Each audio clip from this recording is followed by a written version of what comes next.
자, 질소질 비료예요. 질소질 비료는 제일 중요한 게 이 주 염동소를 구성하는 성분이기 때문에 식물체가 크는데 굉장히 큰 영향을 미치는 거죠. 그래서 뭐 화학기를 많이 있지만 이런 것들은 그 좀 덜 보시더라도 여기 보시면 이제 질산대 질소가 있고 암모니템 질소가 있는데 아까 말씀드린 여기 마이너스가 있는 애들이랑 플러스 있는 애들 두 가지가 있는데요.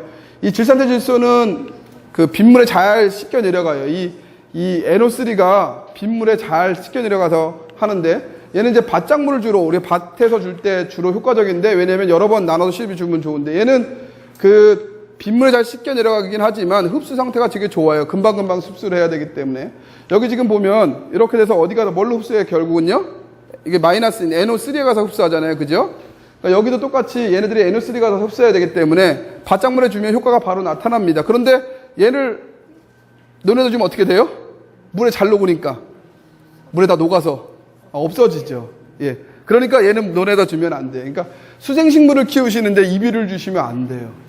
그러니까 이 논작물이라 해서 벼만 그렇구나 해서 요즘 수생식물들 많이 키우는데 수생식물도 키우고 싶은데 비료를 이비를 주면 질산질 비료가 많이 주면 얘는 어떻게 되냐면 물에 녹아서 빨리 없어져 버려요. 속에서 뿌리로 흡수가 되지 않아요? 예, 그 뿌리로 흡수하죠. 그런데 그게 물에 녹아서 없어지는 거예요. 넓게. 예. 그래서 걔때는 어떻게 주냐면 이 알루미늄 태질소를 주셔야 돼요. 그러니까 플러스된 비료를 주거든요. 요거는 이제 토양 입자에 붙는 힘이 굉장히 강해요. 그러니까 토양 입자에 붙었다가 천천히 그러니까 플러스였던 애가 어떻게 변하냐면 마이너스를 변해, NO3를 변하면서 물하고 섞여서 토양 비료에 그래서 천천히 그 시비가 효과가 나타납니다. 그래서 얘는 주로 어려줄 수 있냐면 이 논토양에다 주면 되는데 얘는 이제 많이 줄 경우에 어떤 현상이 벌어져 나쁜 것 중에 하나가 산성화 우려가 있고요.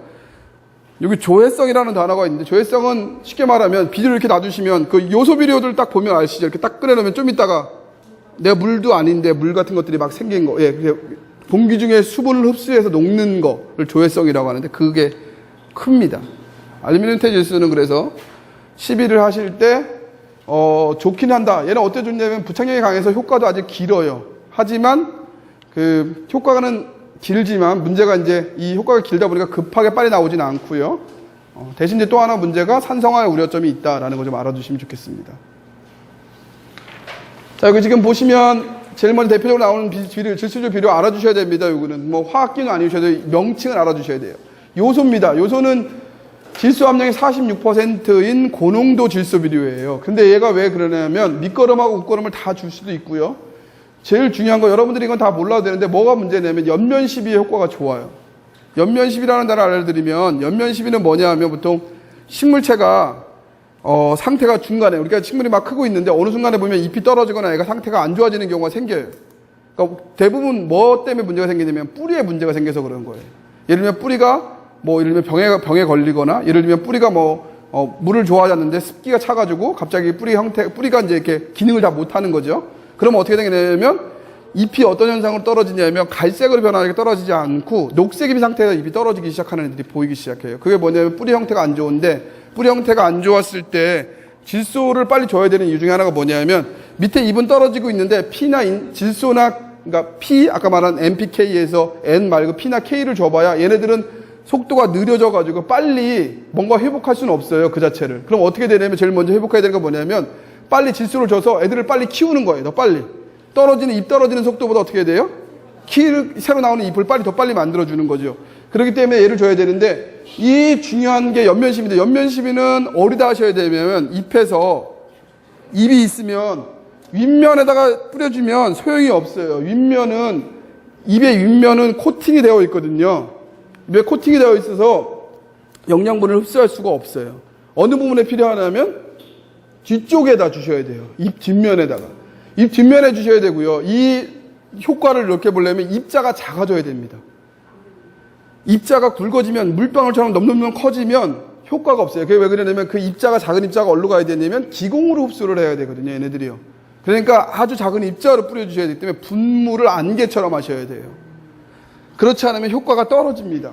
효과가 떨어져요. 그렇기 때문에 이 연면 시비할 때는 보통 고압 분무기를 사용해요. 압력이 강한 걸로 안개처럼 쫙 나가게 만드는, 그러니까 농민들은 보통 이제 그걸 많이 쓰시고, 여러분들은 쓰시려면 분무기 중에 이렇게 하는 분무기 말고, 이렇게 압축해서 하는 분무기가 있어요. 그나마 그게 더 세거든요. 그래서 이렇게 해서 거꾸로 주시면 돼요. 그래서 거기다 타다 주시는데 이 연면십이 가장 중요한 거, 지금 말한 것처럼 뒷면에도 줘야라. 그 다음에 또 중요한 게 뭐냐면 이 농도를 벗어나면 안 돼요. 농도가 고농도로 가는 순간 어떻게 되냐면 쟤는 제초제가 됩니다. 예, 저보다 농도 높아지면 어떻게 된다고요?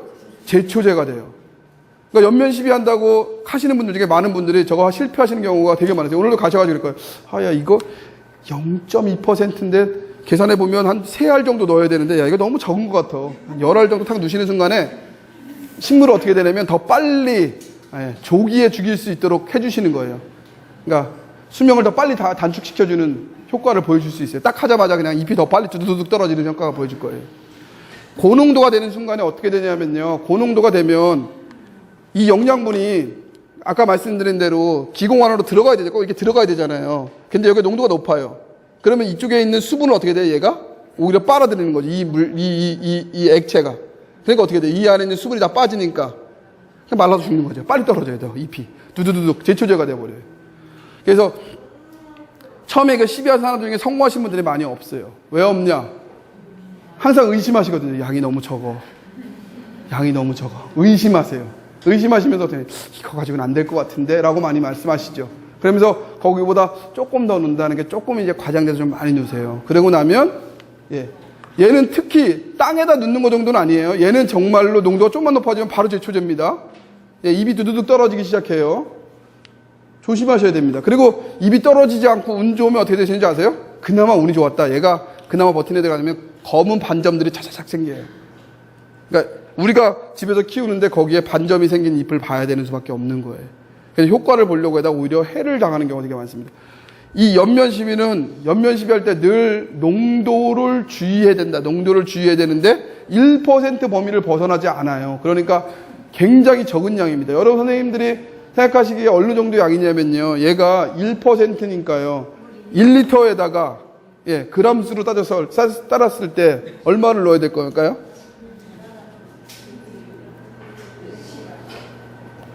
(1리터에) 몇 그램 넣으면 될까요?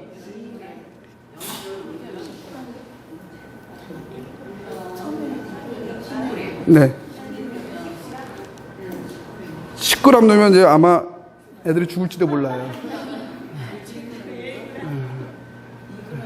1g도 많아요. 0.1g을 주셔야 돼요. 그런데 보통 1g 정도 주셔야 되는데 1g 주시라면 제가 그랬잖아요. 1g 주는 거에 농도를 저게 농도가 낮을 경우에는 반복 시비를 하면 돼요. 양이 효과가 빨리 안 나타날 때는 오늘 시비하고 적게 해서 또 내일 또 시비하고 한 2, 3일 때 한번 시비하는 게 훨씬 나으세요. 근데 저거를 제가 1g 이렇게 하면 1g 주시는 것보다 조금 더 많이 주시거든요. 그러면 해가 꼭 나타나요. 특히 집에서 하는 것들은 더 해가 더 많아지는데 그 이유 중에 하나 뭐냐면 애들이 연약하잖아요. 잎이 연약하니까 저희 농도가 조금만 높아져도 굉장히 민감한 반응을 보여요. 오히려 밖에 있는 저런 식물들은요, 그러니까 우리가 밖에서 보통 있는 식물들은 강하게 자라서 조금 높게 줬다 해서 그게 티가 확 안 납니다. 그런데 작물들은, 밖에 자라는 작물들은 별로 안 그래요. 그런데 우리가 실내에서 사용하는 그 대부분의 것들은 연약하게 빛이 작은 데다 켰기 때문에 저게 조금만 농도가 높아져도 바로 해를 입으세요. 굉장히 적은 양을 주신다고 생각하면 돼요. 그래서 이게 0.1g 정도 준다고 생각해서 진짜 조금 주시면 돼요. 그래서 그거만큼이 하면 어느 정도 티스푼에 아마 끝에 살짝 걸린 만큼 될 거예요. 그래서 그거만 타서 큰 물통에 하나 넣어가지고 흔들어서 그거 주시면 돼요.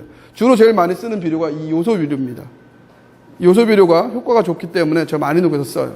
그래서 요소 비료를 사다가 쓰신 경우도 있고, 이제 아니면 요즘은 제일 많이 나오는 것들이 워낙 이제 연면시비용 비료가 따로 나오니까 그걸 사서 쓰셔도 되는데, 요소 비료를 쓰시는 경우는 그렇게 한번 쓰셔보시면 굉장히 좋은 효과를 발휘하는데, 이게 효과가 굉장히 좋습니다. 그래서 식물체가 순간적으로 안 좋을 때 쭉 회복하는데 굉장히 좋은 효과를 보이는 애 중에 하나예요. 요소입니다. 유한입니다. 유한은 질소 함량이 좀 낮아요. 21%인데 얘는 그 장점이 뭐냐면 물과 토양에 잘 녹는데요. 얘는 여기 지금 보시는 것처럼 무슨 비료예요?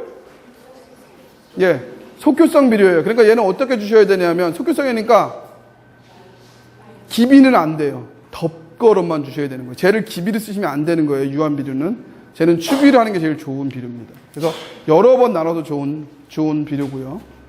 얘는 이 유한하고 얘는 섞으면 안 되는데요. 이 요소는 문제가, 지금 보면 요소는 이 N 두 개의 요 부분만 양분이 섭성했는데 C하고 O는 문제가 크게 안 돼요. 그러니까 식물한테 해를 안 주는데 얘는 연면 시비를 쓰시면 안 돼요.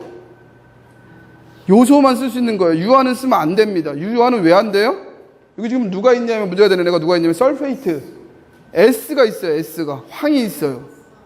황이 입에 묻었을 때 문제가 생기는 경우가 종종 있습니다. 특히 입에 반점이 생기는 거 되게 많아요.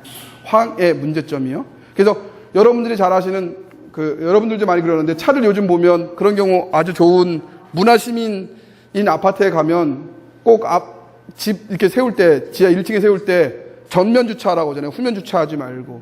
첫째, 사람한테 안 좋다. 둘째, 눈에 식물한테 안 좋아요. 그게 황이 나오거든요. 황이 나오면 어떻게 되냐면 그 식물체들이 반점이 많이 생겨요. 그 황의 문제점이 그거거든요.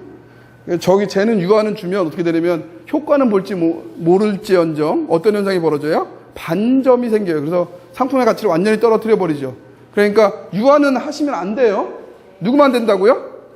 예, 요소만 주셔야 돼요. 예, 유한을 연면 시비하면 문제가 생기실 수 있습니다. 그래서 되게 연면 시비는 들었는데 뭐 모르겠다, 아무데나 한번 주자. 그래서 조금 농도도 낮으니까 얘를 주는 게 더 좋지 않을까 이렇게 생각해서 주시면 안 됩니다. 유한은 누가 있어요?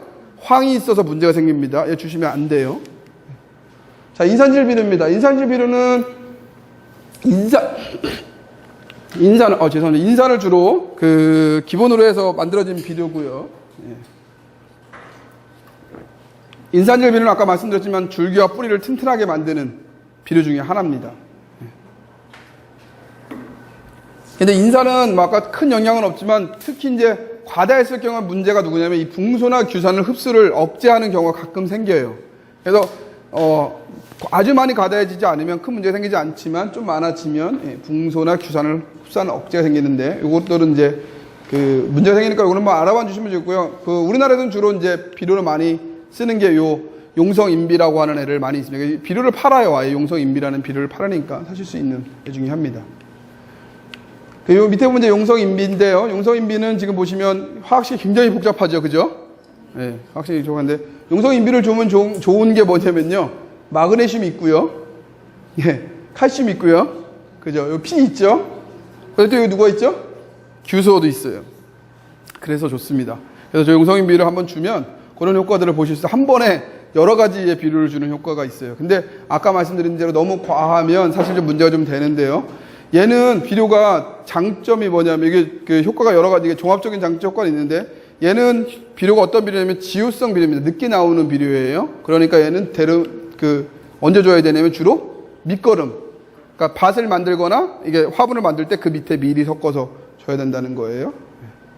그리고 여기 아까 보면 그 성분 중에서 요 CaO가 있어서 석회 성분이 있어서 탄성 토양을 중성 토양으로 만들어주는 중화시키는 효과도 있어요. 그리고 뭐 이런 것들이 주로 제일 좋은, 그래서 용성인비를 좀 많이 쓰는데 용성인비 인을 잘못 주면 이 용성인비를 많이 주면 아까 말씀드린 중성 효과가 있어서 산성 토양으로 만들어야 되는 애들은 문제가 생길 수도 있어요. 그렇기 때문에 그거 할 때는 조금 고려해서 주셔야 됩니다. 그 다음에 뭐 과석이라고 하는, 과인산석계라고 하는 애들도 있고요. 얘는 뭐 이렇게 여러 가지 내용들을 그냥 주지만 인산질비는 주로 다 밑거름으로 써야 된다. 그러니까 덧거름으로 주지 않는다. 라는 거 좀 알아주시면 좋을 것 같습니다. 용과딘이라고 하는 용성고토인비라고 하는 건데요. 이걸 앞에 있는 두 개를 섞어서 만든 거예요. 그래서 다양한 성분들이 있고요. 얘는 밑거름으로 물론 속효성이긴 하지만 그래도 밑거름을 사용하는 게 굉장히 좋다는 거를 좀 알고 계시면 좋겠습니다. 용과딘도 굉장히 좋은, 아까 말씀드린 종합적인 것들 다 들어있어서 많은 것들이 들어있으니까 인산, 고토, 석회, 고토가 아까 말한 마그네슘입니다. 그래서 석회, 규산, 유황들이 다 들어있어서 되게 좋은, 토양 계량에 되게 좋은 비료다라는 거 좀 알아주시고요. 마지막으로 하나 더 있는 건, 마지막은 아니고요. 여기 중간에 보시면 칼륨질 비료입니다. 세 개 중에서 다량 원수 중에서 마지막인데, 칼륨질 비료는 우리가 광합성을 하는데 주로 많이 필요한 데 쓰고요.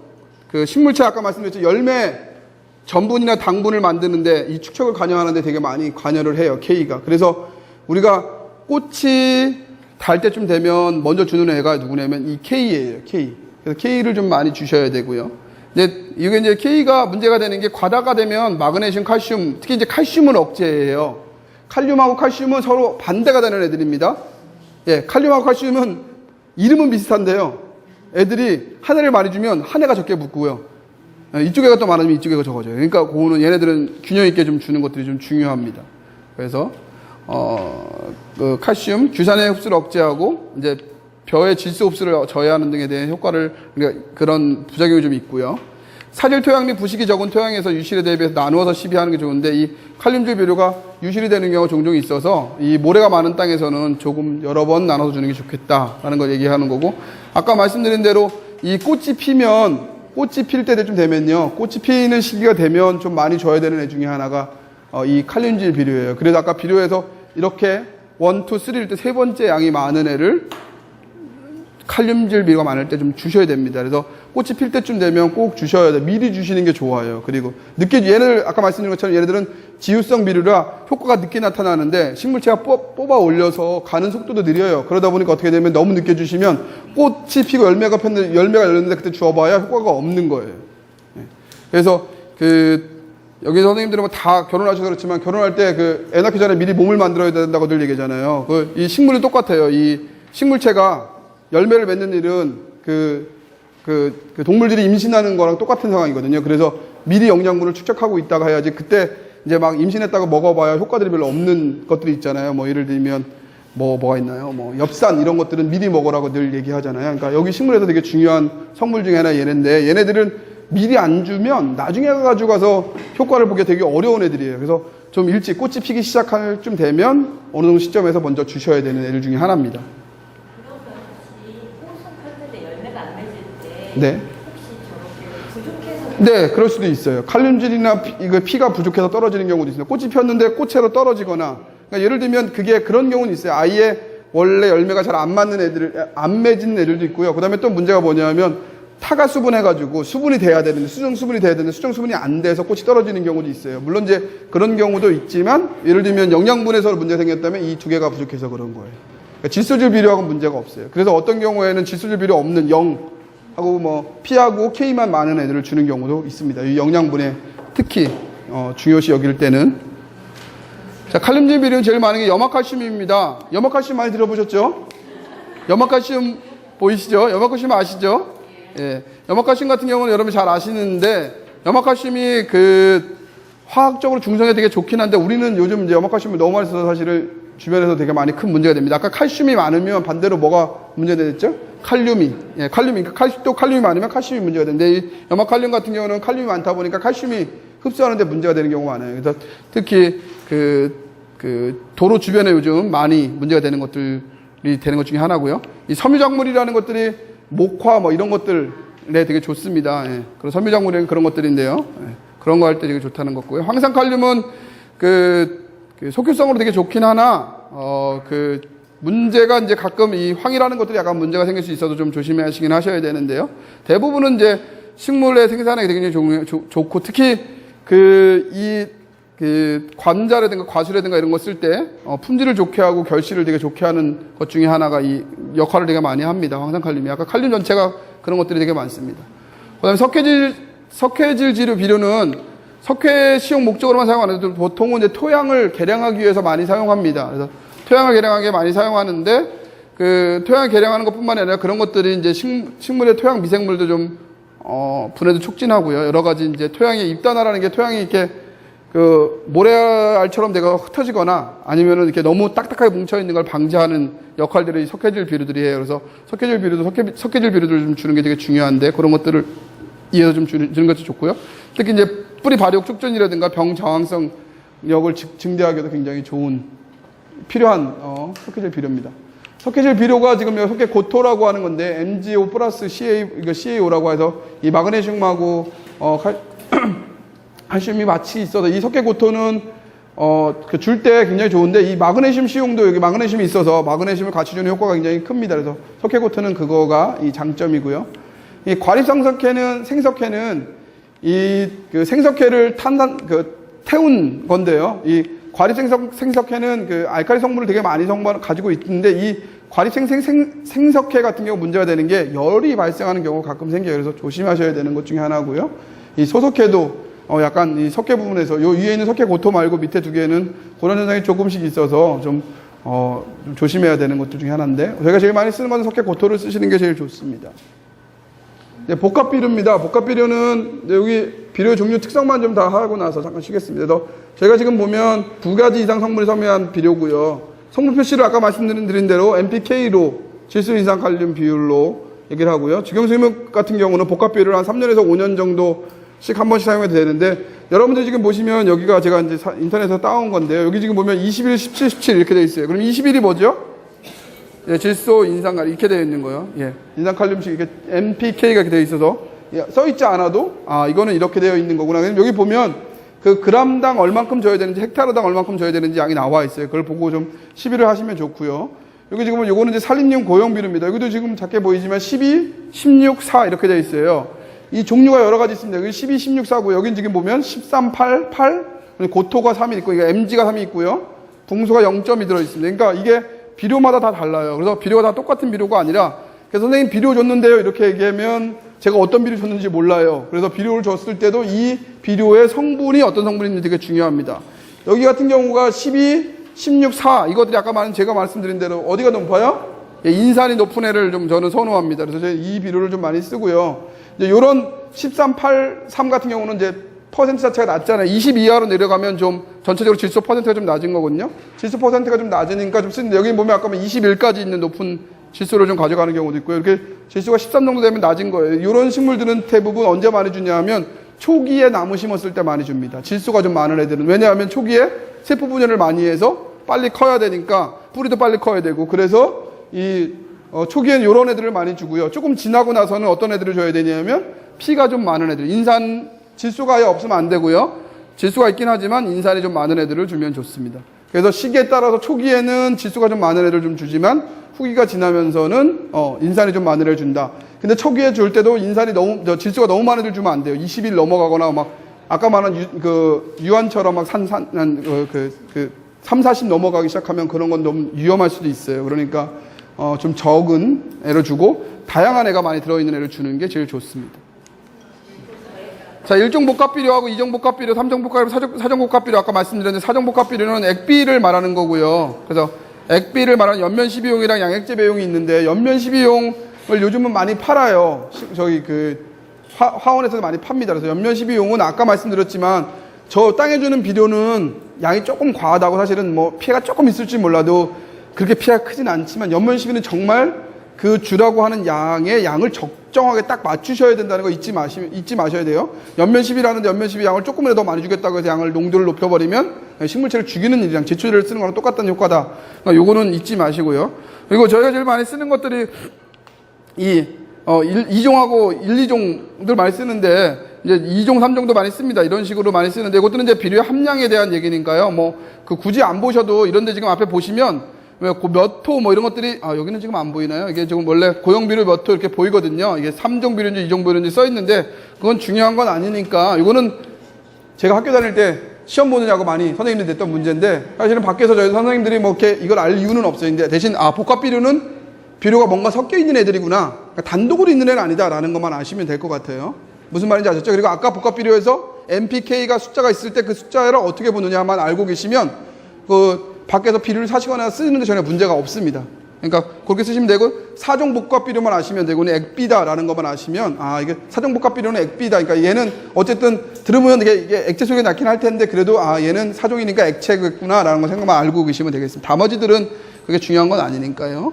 그리고 유기질 비료는 이제 우리가 보통 생물체의 찌꺼기들로 만드는 것들인데, 이런 것들을 많이 발효시켜서 만드는 건데, 아까 말씀드린 어버기라든가 골분이라든가 유박 이런 것들 많이 있는데, 실제로 제일 많이 쓰는 거는 가축 분태료를 제일 많이 쓰죠. 그래서 이분이 제일 많고요. 부엽토도 최근에 많아지고, 그다음에 부숙택밥도 많아지기 시작하고 있습니다. 양분 공급률이 아주 지속적이어서 이용률이 좋은데, 비료는 손실도 적어서 이용률이 높기도 하고, 그다음에 비료 함량이 아주 높지 않아서, 여기 특히 아까 말씀드린 개분 빼고는 사실은 웬만한 건 다 높지 않아서 많이 줘도 농도 장애를 크게 일으키진 않아요. 그런데 이게 이제 이렇게 얘기하시면 너무 많이 주니까 사실은, 너무 많이 주시면 사실 또 문제가 생기긴 합니다. 특히 개분 같은 경우가. 제일 좋은 유기질 비료의 최고의 장점이라고 생각하면 사실은 이 부분이에요.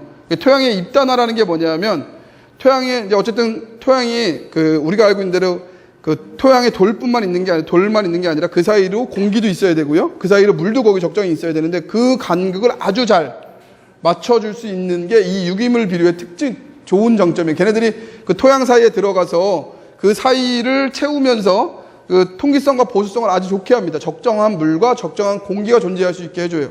그게 없으면 사실은 식물이 이게 예를 들면 물만 가득 차 있다. 그러면은 이게 통기성이 없으니까 어떻게 되겠죠? 예, 물이 너무 많으니까 공기 호흡을 못해서 죽습니다. 그 다음에 그 공기만 너무 먹으면 건조해지겠죠. 건조해지면서 죽을 수도 있어요. 그러니까 그걸 두 개를 방지하는, 그걸 하기 위해서 그 통기성과 그 보수성이 아주 좋게 하는 상태에 있는데 걔네들이 왜 그러냐면 이 약간 부숙되어 있는 것들의 그 유기물처럼 끈적끈적한 애들이 있잖아요. 썩고 나면 끈적해지잖아요. 그죠?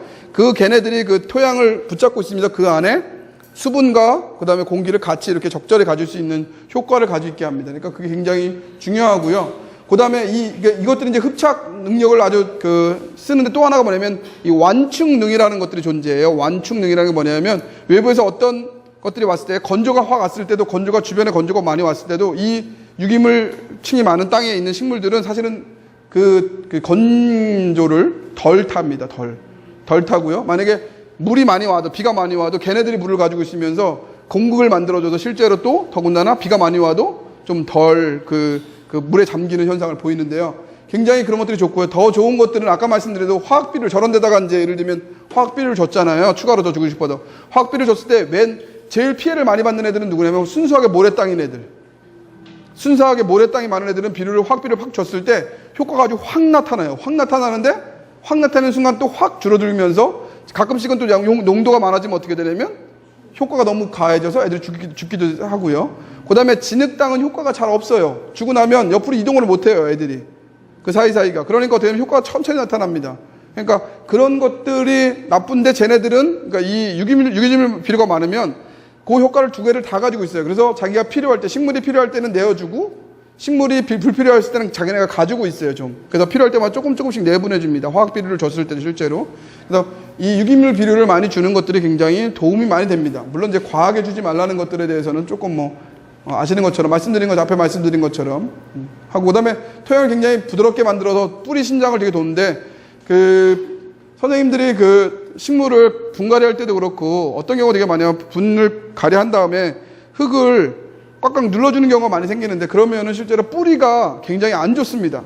왜 안 좋냐면요. 뿌리가 공기를 호흡해야 되는데 그 사이를 다 막아버리는 거예요. 그래서 흙을 다지는 일은 뭘로만 하냐면 살짝 화분을 살짝 치는 거 말고는 할 이유가 별로 없어요. 사실은 치는 것도 안 하거든요. 저희는 물로만 줘서 가라앉히는 게 제일 좋은 방법입니다. 흙을 다지는 게. 그런데 흙들이 이제 특히 이제 모래흙 같은 경우나 이런 것들이 이제 모래흙은 아니고 진흙 같은 경우가 특히 많을 경우에 다져놓으면 뿌리가 너무 딱딱해져가지고 이렇게 옆으로 뻗는 것들이 되게 제한되는 경우가 많아요. 그래서 어떤 식물체들 보면 어떤 토양에서 보면 화분에서 보면 바깥쪽에 이렇게 토양이 있는데 바깥쪽으로 뿌리가 안 나오고 안에서만 뿌리가 뱅뱅뱅뱅 도는 경우가 있는데 그게 왜냐면 바깥쪽에 진흙층이 생기면서 뿌리가 그 바깥으로 못 나가는 거예요. 딱딱해져가지고. 그렇기 때문에 그런 현상이 안 벌어지게 하려면 이런 유기물도 같이 넣어주면서 하면 되게 좋고요. 그다음에 유용한 무생물도 많이 번식하니까 유기물 비료가 굉장히 좋습니다. 자, 이제 시비하는 방법하고 시기하는 방법에 대해서 좀 보도록 하겠습니다. 시비하는 시기와 방법은 시비의 목적은 우리가 성장을 촉진하고 당연히 토양 양분을 개선하고 해서 이제 식물들이 더 활력을 찾게 하기 위한 것들이고요. 그다음에 각종 해충이라든가 이런 것들의 저항성을 강화시키기 위해서 하는 건데 식물이 건전하게 이제 하기 위해서는 녹색을 유지하는 것들이 중요하죠. 그래서 우리가 많이 노력해야 되는 것들 중에 하나가 그런 것들이고 또 특히 이제 병해충이라든가 이런 것들 여기는 다 아시고 이제 한 발은 먼저 추위.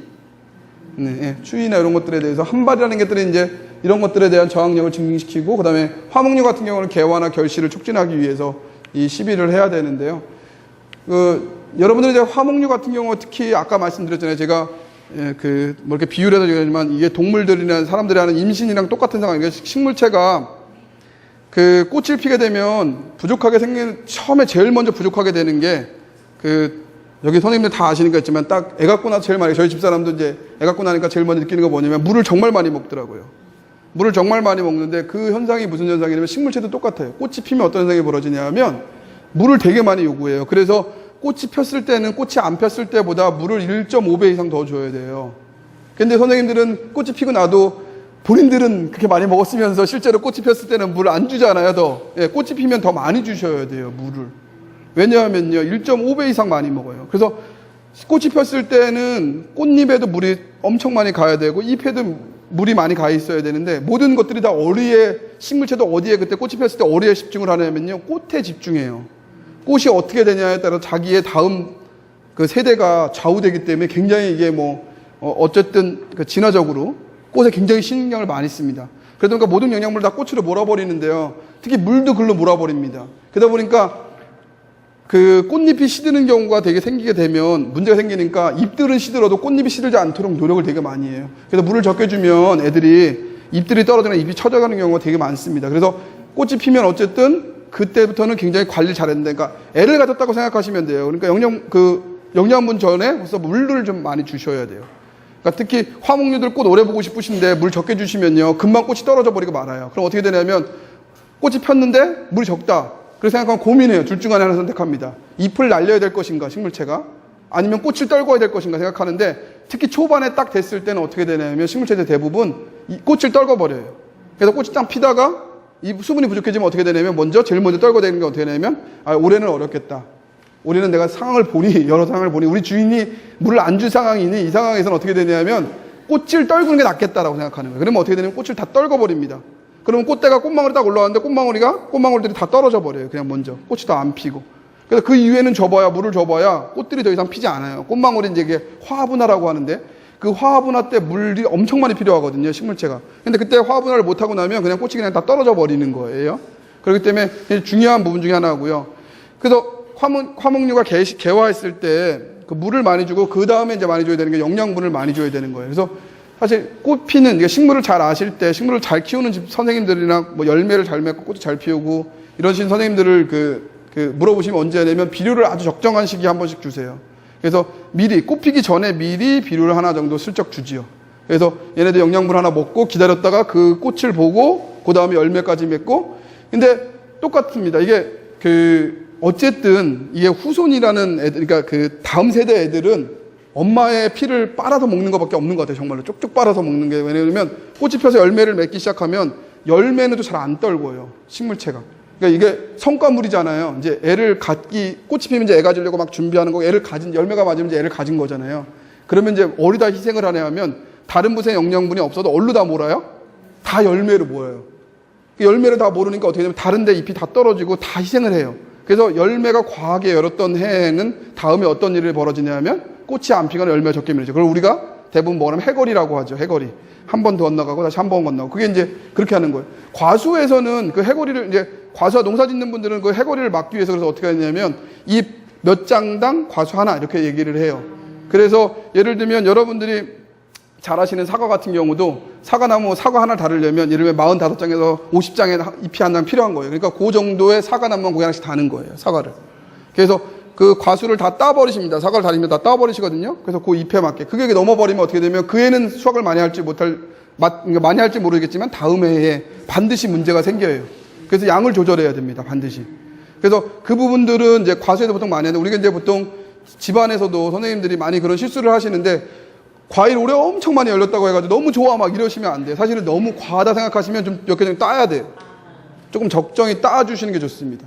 그리고 적정히 보는 게, 적당하다는 게 제일 좋다는 게, 그 적절한 양을 나무의 크기라든가 이거에 따라 좀 다르긴 하지만 그 적당한 크기라는 게 좀 있어요. 그래서 선생님들 경험을 해보시면 다음에도 이 정도 따놓으니까 애가 잘 피더라, 꽃이 잘 피더라. 이 정도까지는, 예를 들면 요만한 나무에 예를 들면 애기 사과 5개 정도 붙어 있으니까 괜찮더라. 그 다음에도 5개 정도는 계속 붙이셔도 돼요. 근데 거기 한 10개 정도 피니까 얘가 다음에 꽃이 잘 안 피고 이런 상태로 보이죠. 그러면 얘는 10개는 너무 과하구나. 이런 것들을 좀 아시면, 그거는 이제 경험에 좀 하시면서 배우시면 아주 좋을 것 같습니다. 그래서 그런 부분들도, 꽃을 따고 이런 부분들도 좀 필요한 부분이에요. 왜냐하면 그렇지 않을 경우에, 특히 이제 열매를 맺었을 경우, 꽃일 경우에는 떨어뜨려 버리는데 열매일 경우에는 얘가 끝까지 가져가려는 형상이 되게 많아요. 그래서 지키려고 하는 거죠, 다음 세대를. 그러니까 고고할 때 꼭 중요한 일들이니까 개화 결실에도 특히 그런 부분들은 잘 알고 계셔야 되고요. 특히 결실에 필요한, 아까 말했던 NPK에서 K인 부분들은 흡수가 늦어서 늦게 올라오기 때문에 열매가 한참 있을 때 줘봐야 그 흡수하고 나면 열매가 다 떨어질 때가 돼요. 그러니까 미리 꽃이 피기 전에 미리 주는 게, 항상 P하고 K는 미리 주는 게 좋아요, 꽃이 피기 전에. 그래서 꽃망울이 좀 보이기 시작한다. 그럼 먼저 빨리 주셔야 돼요, 걔네들을. 그래서 조금 주시면 효과가 좋아집니다. 그래서 어느 정도는 우리가 뭐 화학비를 쓰는 게 막 나쁘긴 하지만 그거 너무 과하게 주지 말고 조금이라도 좀 영양분을 조금씩 주고 우리가 보약 먹는다고 생각하고 조금씩 준다고 생각하시면 그렇게 거부감 없이 주실 수는 있어요. 아니면은 아까 말씀드린 대로 이제 유기질 비료들을 좀 주든가 이렇게 미리. 그것들은 아까 말씀드렸죠. 유기질 비료는 덧걸음으로 잘 안 되니 오늘 밑걸음으로 많이 주셔야죠. 그러니까 그럴 경우에 어떻게 되냐면 매년 분갈이를 좀 하셔야 되는 거죠, 사실. 그죠? 분갈이를 좀 하셔야 되는 거예요. 그러니까 내가 화학비료를 주기 싫다. 그럼 어떻게 해야 돼요? 분갈이를 해주셔야죠. 위에다 뿌려주는 것도 효과는 있어요. 하지만 그게 효과가 좋지는 않아요. 왜냐면 뿌리가 밑으로 있기 때문에 그 뿌리들이 다 어디로 올라오냐면 위로 올라와요. 위로 올라오면 문제가 어떤 문제가 생기냐면 뿌리가 위로 올라오는 순간 문제가 생기는 거는요. 그러니까 비료를 주실 때 이제 중간에 되겠지만 비료를 밑으로 주는 거나 위로 주는 거 차이 뭐냐면 위로 주는 거는 효과는 순간적으로 볼 수는 있어요. 이게 흘러서 밑에 내려오면서. 하지만 뿌리들이 어디로 올라가냐면 지표면으로 쫓아 올라가요. 지표면에 뿌리가 많이 위치하고 있으면 어떤 현상이 벌어질까요? 그렇죠. 건조를 빨리 타요, 애들이.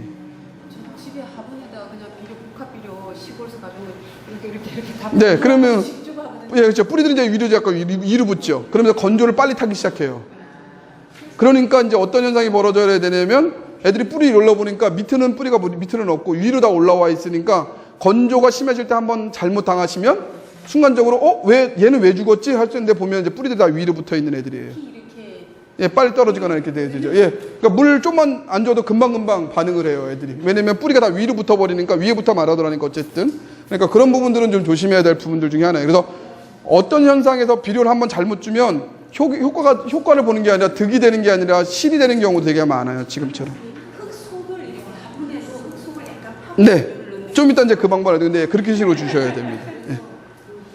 자, 이제 여기서부터 좀 잘 보시면 좋은 게, 물론 이제 비료들이 많이 종류가 아까 어려운 것들 많이 봤지만, 이건 이제 어려운 것들은 아니니까, 이건 잘 기억하시면 주셔야 되는데, 물론 이제 요거는 좀 다른 게요. 화분에 있는 건 좀 다릅니다. 화분은 좀 다르긴 하지만, 그래도 기본적으로 그냥 밖에 있는 나무들을 예시로 드리면서 말씀을 드리겠습니다.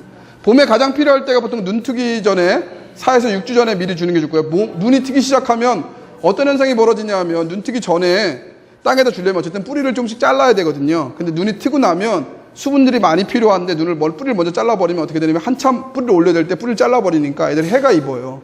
그러니까 그 전에 해놓으면 뿌리가 조금씩 다른 잔 뿌리들이 납니다. 그러니까 우리가 실제로 큰 영양분을 흡수하는 뿌리들은 이런 큰 뿌리들이 아니라 어떻게 보면 잔 뿌리들이 영양분을 흡수합니다. 물이랑. 근데 걔네들이 끊기기 때문에 걔네들을 미리 좀 잘라놓으면 걔네들이 또 며칠 만에 또 이렇게 잔 뿌리들이 많이 나요. 그렇기 때문에 눈 트기 전에 꼭 4에서 6주 전에, 그러니까 보통 한 달 전에 미리 주라는 게, 그래서 보통 2월달 선생님들 주실 때 여기는 한 2월달, 밖에 있는 나무들은 보통 한 2월달 정도에 비료를 주시는 걸 맞춰야 돼요. 그러니까 비료 종류에 따라, 유실수일 경우에 따라, 이런 것들도 필요하지만, 어쨌든, 봄에 좀 제일 주는 게 제일 좋다. 그리고, 덧거름 같은 경우는 열매나 꽃이 있는데, 이거 어떻게 주냐면, 덧거름은 보통 열매가나 꽃을 본 다음에 2번 주신다고 생각하시면 돼요. 한 번은 언제냐면, 열매가 눈이 생길 때쯤에 꽃이 피기 전에 한번 주시면 좋고요. 그 다음에 애 낳으시고 나서 보약 한 잔씩 다 드셨잖아요. 그죠? 얘네들도 보약이 필요한 거예요. 그러니까 꽃이 피고 나서 열매가 난 후에 나무 같은 경우 초보는 필요 없어요. 1년생 초보는 어차피 죽어버리니까 줄 필요가 없어요. 그거 주시지 마세요. 나무일 땐, 수목일 때는 내년을 생각해서 주고 나서 아유야 고생했다 라고 해서 보약을 좀 주셔야 되는 거예요. 그때 양을 주셨는데 그때는 보통 입이 떨어질 때니까 그때도 뭐가 필요 없냐면 질소가 필요가 없어요. 질소를 줘버리면 동절기로 자러 들어가야 되는데 얘가 잠을 안 자고 크려고 그래요. 그러면 질소를 많이 주면 동해를 입을 가능성이 되게 많아요. 그러니까 질소 비료가 거의 없는 P하고 K가 많은 애를 주시면 돼요. 다시 수고했다고. 그러니까 크기 전에 한 번 주고 크고 나서 주고 그럼 2번 준다고 생각하면 돼요. 그러니까 기본적으로 덧걸음은 그때 준다고 생각하면 돼요. 꽃 피는 전후로 한 번 준다라고 생각하시면 제일 좋고요. 저는 이제 개인적으로 여기 지금 말씀드린 것처럼 질소질비를 많이 시비하면 내한성이 약해져 동해를 받기 쉬운데 이게 크려고 해서 그래요. 그러니까 이 겨울에 그 잠자러 들어가는데 잠자는 걸 못 자가게 하는 거거든요, 질소가. 그러니까 그 부분을 없도록 휴면에 들어갈 수 있도록 해주기 때문에 특히 가을에 질소질비가 많은 비료를 주면 안 됩니다. 그러니까 시비할 때는 비가 오지 않은 흐린 날에 하면 좋고 비가 오기 전에 시비할 때는 유실되지 않도록 어떻게 하냐면 땅을 파고 심어야 되는데 비가 오지 않는 날 그러니까 계속 건조한 날 비를 주잖아요? 예, 소용이 없어요. 위에다 뿌려주시는 거 특히. 비료를 주기 싫으니까 많은 분들이 그래서 이렇게 뿌리시죠. 이렇게 막 뿌려주는데 밭에다 그렇게 뿌려줘야 돼요. 근데 내일 비가 내릴 때는 괜찮습니다. 그런데 내일부터 한 달까지 비 온다, 그러니까 뭐 한 일주일 동안 비 온다는 얘기 없는데 그냥 뿌려주시면 아까 어떻게 되냐면 특히 N 같은 질소가 아까 어떻게 된다 그랬어요? 예, 공중으로 다 날아가 버려요. 그럼 효과를 하나도 못 보는 거예요. P나 K는 그나마 그 붕괴 속도가 늦어서 천천히 녹기 때문에 어쨌든 조금 뭐 그 다음에 비가 오면 다시 효과를 얻을 수 있지만 N 같은 경우는 질소제 같은 경우는 특히 효과를 못 얻어요.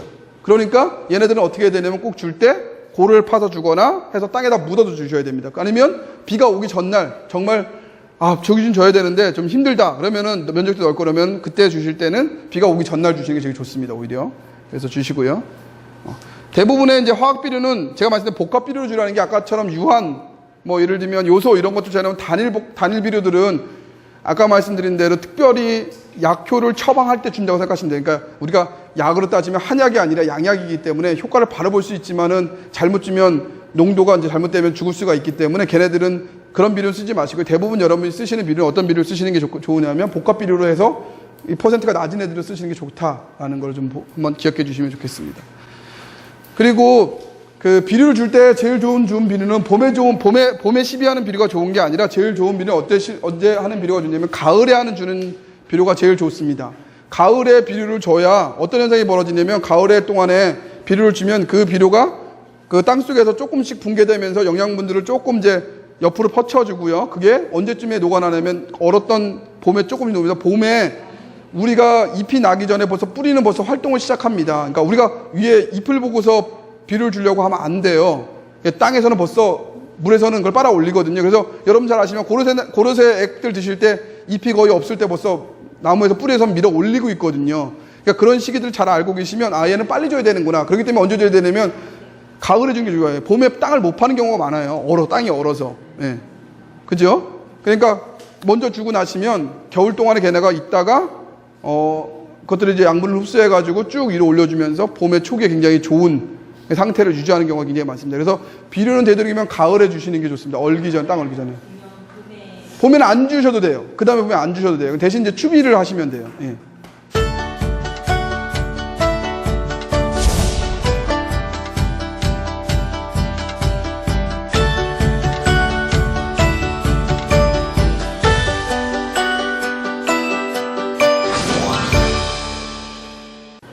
자, 10의 목적은 아까 밑거름은 내겠지만 보통 이제 10월 하순에서 주고 아니면 봄에 주거나 둘 중에 하나 줍니다. 그래서 저는 이제 개인적으로는 위에 주는 것들이 더 좋다라는 것들에 대해서 가을에 주시는 게 더 좋다는 말씀을 드리고요. 웃거름은 덧거름 같은 경우는 4월 하순에서 6월 하순에 주는데 이거는 뭐 수목일 경우는 수목 생장기에 이제 많이 주는 거니까 추가로 더 주는 거고요. 요때가 주로 다 많은 수목들이 뭐가 하냐면 대부분 꽃을 피는 시기죠. 예. 저 시기가 왜 중요한 시기냐면 꽃을 피는 시기에서 그런 거예요. 그러니까 영양분들이 많이 떨어지기 전에 꼭 주어라 라는 것들에 대한 것들을 좀 알아주시고요. 12량들은 뭐 이렇게 계산하는데 이건 계산하는 법이 되게 어렵고요. 그 비료 포대를 보시면 비료량이 얼만큼 주라는 게 정해져 있어요. 그러니까 그걸 보고 정해주시면 됩니다. 그게 예전에 되게 어렵게 줬습니다. 어렵게 계산돼가지고 그 계산하기 되게 어려운데 요즘은 이렇게 비료 포대를 보시면 뒤에 그 내용들이 아주 쉽게 정리가 되어 있으세요. 그래서 주는 양이 정해져 있습니다. 그러니까 그걸 보시면 쉽게 줄 수 있어요. 그래서 예를 들면 수목 같은 경우는 아까 고형 비료로 해서 이렇게 밤톨만한 알들이 있어요. 나무로 주는 것들은 그 초본 양들은 여러분 선생님들이 보시면 요만한 가루로 되어 있는 애들이잖아요. 고형 비료, 나무로 주는 것들은 이렇게 알로 되어 있어요. 밤톨만한 알로 되어 있는데 그 밤톨만한 되어 있는 알들을 예를 들면 수목일 경우 어떤 나무일 경우에 따라 정해져 있어요. 그래서 유실수일 경우에는 뭐 예를 들면 10개씩 줘라. 몇 년생짜리 나무를 이렇게 정해져 있어요. 그러니까 그렇게 맞춰서 주시면 돼요.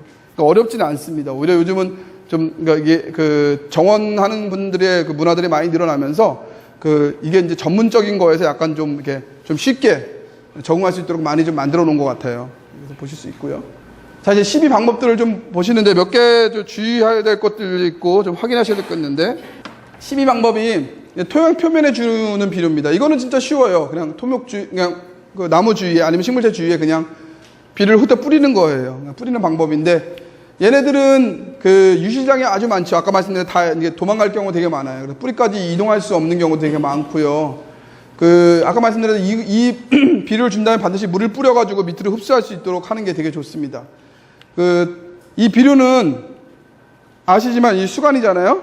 수간 요 안쪽에만 주셔야 돼요. 이렇게 멀리까지 주는 경우도 있긴 하지만 바깥쪽으로 줘봐야 별로 소용이 없어요. 멀리 주면 소용이 없죠. 물론 그렇게 주시지도 않지만 그렇다고 너무 가까이 줘봐도 별로 소용이 없어요. 사실은 이 나무 한 요 정도 되는 부분에 바깥쪽으로 주는 게 제일 좋은 방법인데 어쨌든 이렇게 주는 것들을 알고 계신데 위에다 뿌려주는 것들이 주기는 제일 쉽습니다. 방법도 제일 쉽고 효과도 잘 나타나는 것처럼 보이긴 하지만 사실 제일 문제가 뭐냐면 비료의 양이 많이 들어요. 이게 흩어 뿌리다 보니까 효과 대비 비료양이 아주 많이 드는 애 중에 하나입니다.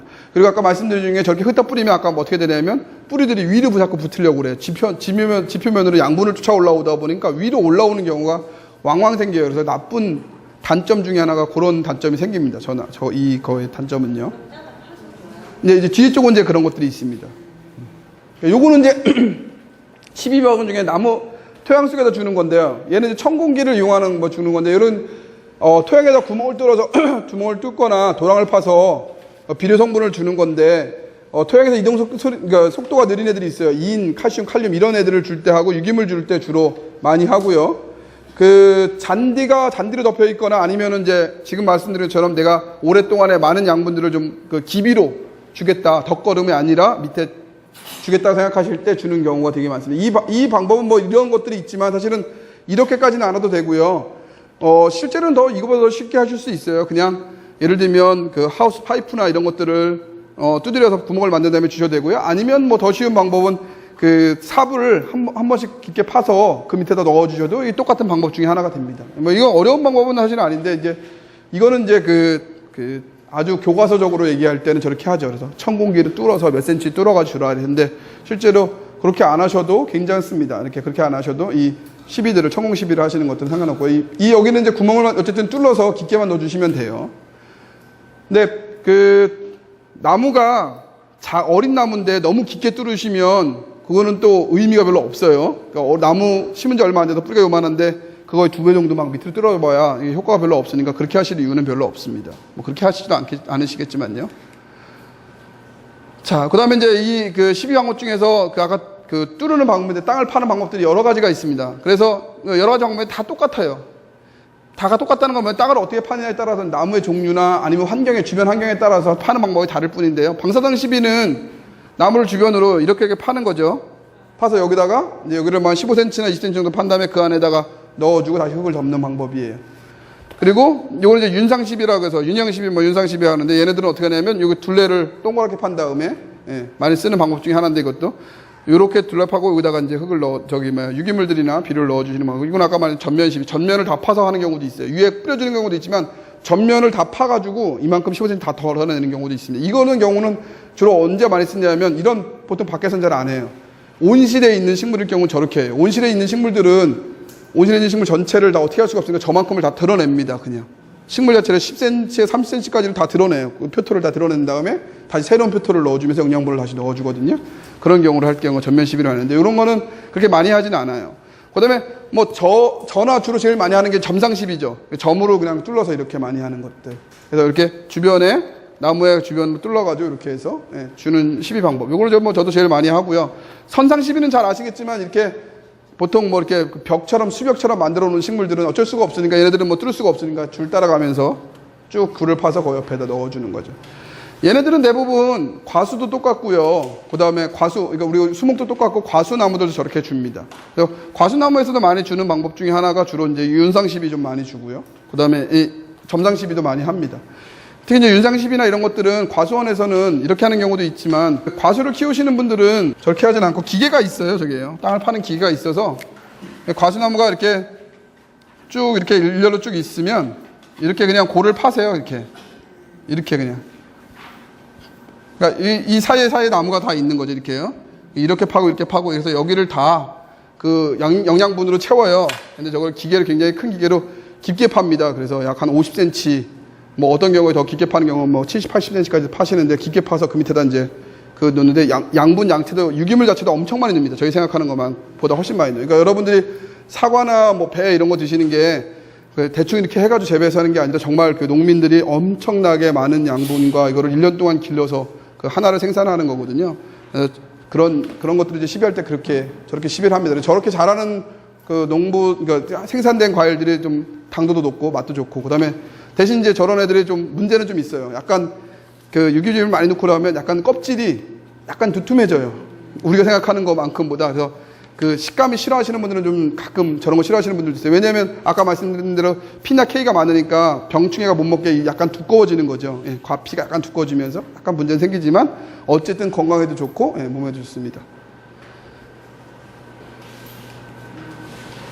네, 이거는 12방법 중에 액체 비료 주는 건데요. 이 방법은 많이 하시진 않는데 이거 그 실생활에서 좀 쓰실 수는 있어요. 이건 어떤 경우냐면요. 나무가 상태가 안 좋은데 어떤 경우냐면 너무 안 좋으니까 밑에 구멍을 뚫어가지고 밑에다 물을 넣어주는 경우인데요. 이게 어떤 데 효과가 있으면 댁에서는 보통 이런 나무를 하실 일이 별로 없어서 하지만 저거는 그 외부에서는 어떻게 하냐면 하우스에 그 온실이나 이제 바깥에 이만한 나무들 관이 이만큼씩 묻혀 있는 거 혹시 가끔씩 하다 보신 적 있으실지도 몰라요. 가로수로 심다 보면 이만한 관들이 있는데 그게 이제 이거 물 주거나 시비하기 위해서 놓은 거예요. 왜냐하면 위에다가만 주면 물이 계속 흘러내리기만 하고 안으로 들어가지 않잖아요. 그러니까 할 수 없이 얘를 뚫러서 이 밑에다가 이제 물을 줍거나 영양분을 주기 위해서 그렇게 하는 거거든요. 그래서 이 방법은 그럴 때 쓰는 방법인데 보통 뭐 그 15cm 주입기도 있고 아니면 이거를 되게 깊게 넣어가지고 더 깊은 데다 이제 넣는 경우도 있고요. 그래서 양분을 주는데 견조한 지역이라든가 이 양분을 좀 주기 어려운 뭐 도로변이나 이런 것들이 있을 때 이런 방법들을 많이 씁니다. 여러분 선생님들께서 이건 어디다 이용을 하면 좋으냐면 화분에 있을 때 화분이 집에 큰 화분이 있으시잖아요. 큰 화분이 있는데 옮기지 못하실 때 아까 말씀드린 토양 분갈이를 해야 되는 토양 분갈이를 못 하시잖아요. 그럴 때 제일 좋은 거는 파이프를 어디서 하나 새 파이프를 하나 얻으세요. 좀 큰 거를 하나 얻으신 다음에 좀 귀찮긴 하지만 같이 사시는 분한테 망치질을 해달라고 하셔가지고요. 그래서 얘를 박은 다음에 그보다 작은 관인데 그 관이 어떤 관이어야 되냐면 구멍이 다 있는 관이어야 돼요. 구멍이 있는 관 하나 묻으세요. 관을 묻어 놓으시면 됩니다. 그리고 더 센스 있으신 분은 어떻게 되냐면 심을 때 아예 묻는 방법도 있어요. 심을 때 아예 묻어서 심으셔도 돼요. 그러니까 분갈이 아예 큰데 할 때, 그러니까 예를 들면 저희가 뭐 진짜 큰 데는 댁에서 보시면 한 이만한 우리가 뭐라 그러죠? 그거 그 빨간색 다라이 뭐라고 하는 그런 데도 하시는 경우도 있잖아요. 그럴 경우에도 관을 미리 한두 개 정도 놓고서 아예 하시는 선생님들도 있어요. 제가 가르쳐드렸더니 그렇게 하시더라고요. 그래서 한 다음에 물 줄 때 위에 줘봐야 그런 나무들은 물 줘봐야 물 밑에까지 안 들어가거든요. 금방. 그러니까 어떻게 하냐면 여기다가 물을 주는 거예요.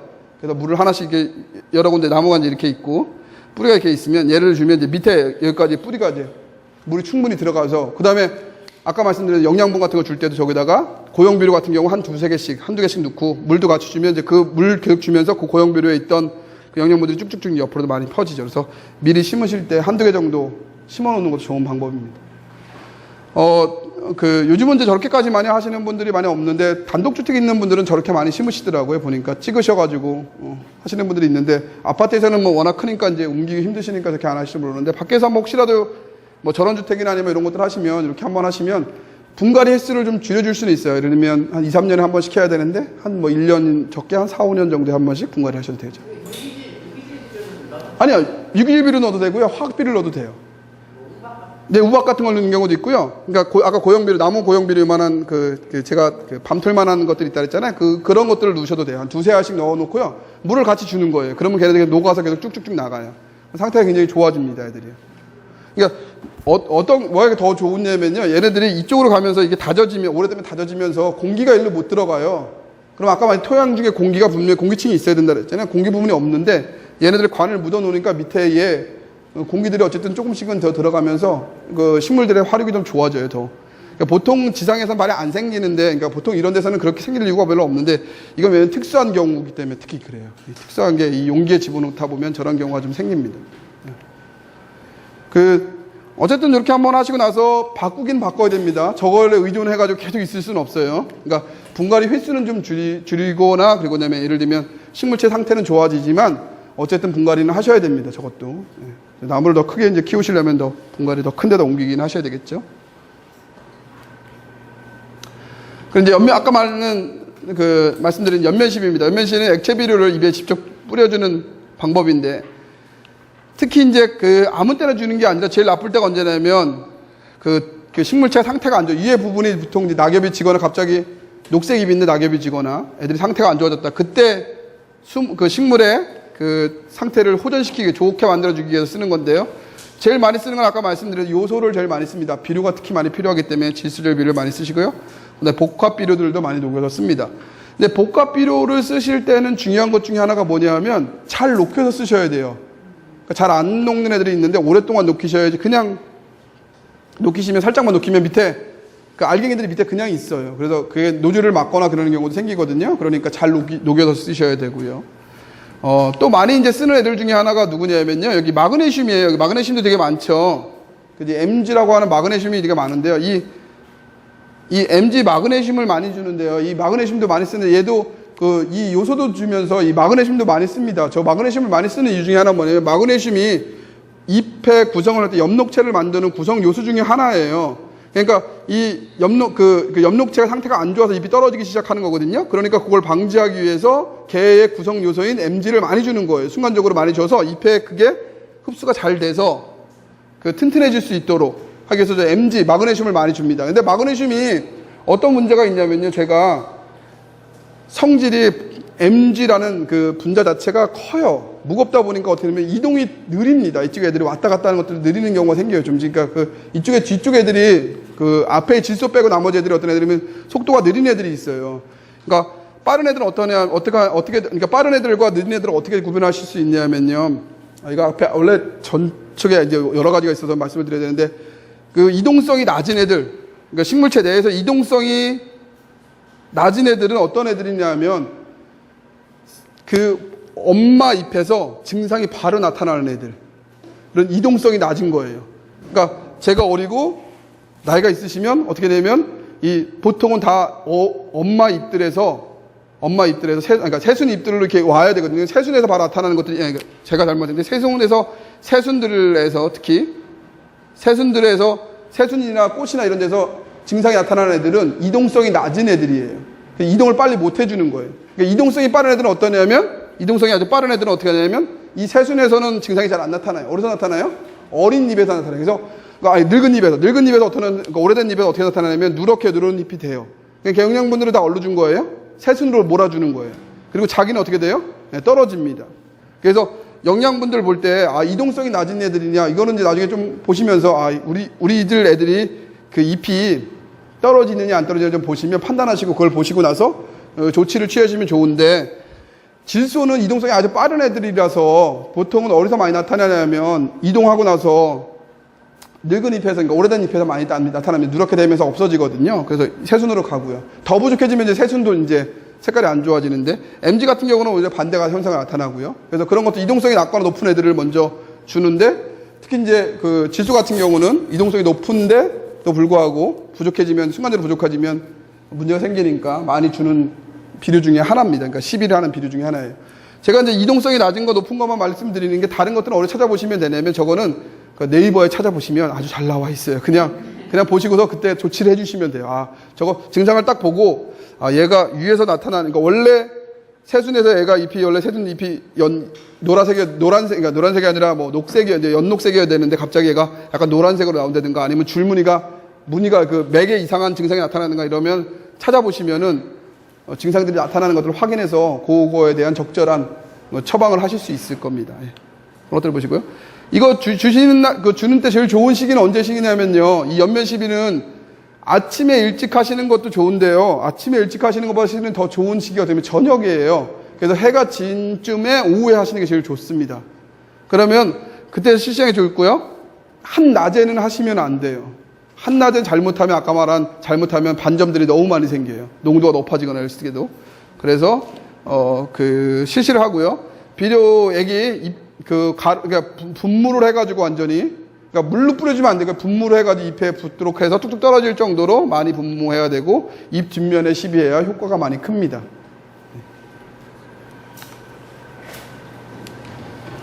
수간 주사도 있습니다. 그러니까 수간의 주사인데 이거는 정말 우리 닌겔 맞듯이 식물에도 닌겔을 놓는 거 많이 보셨을 텐데 그걸 말하는 거고요. 이거는 문제가 많이 됐을 때 수간에 드릴을 뚫어가지고 구멍에 뚫어서 미량양분이나 원액을 주입하는 방법인데 효과가 빠르긴 합니다.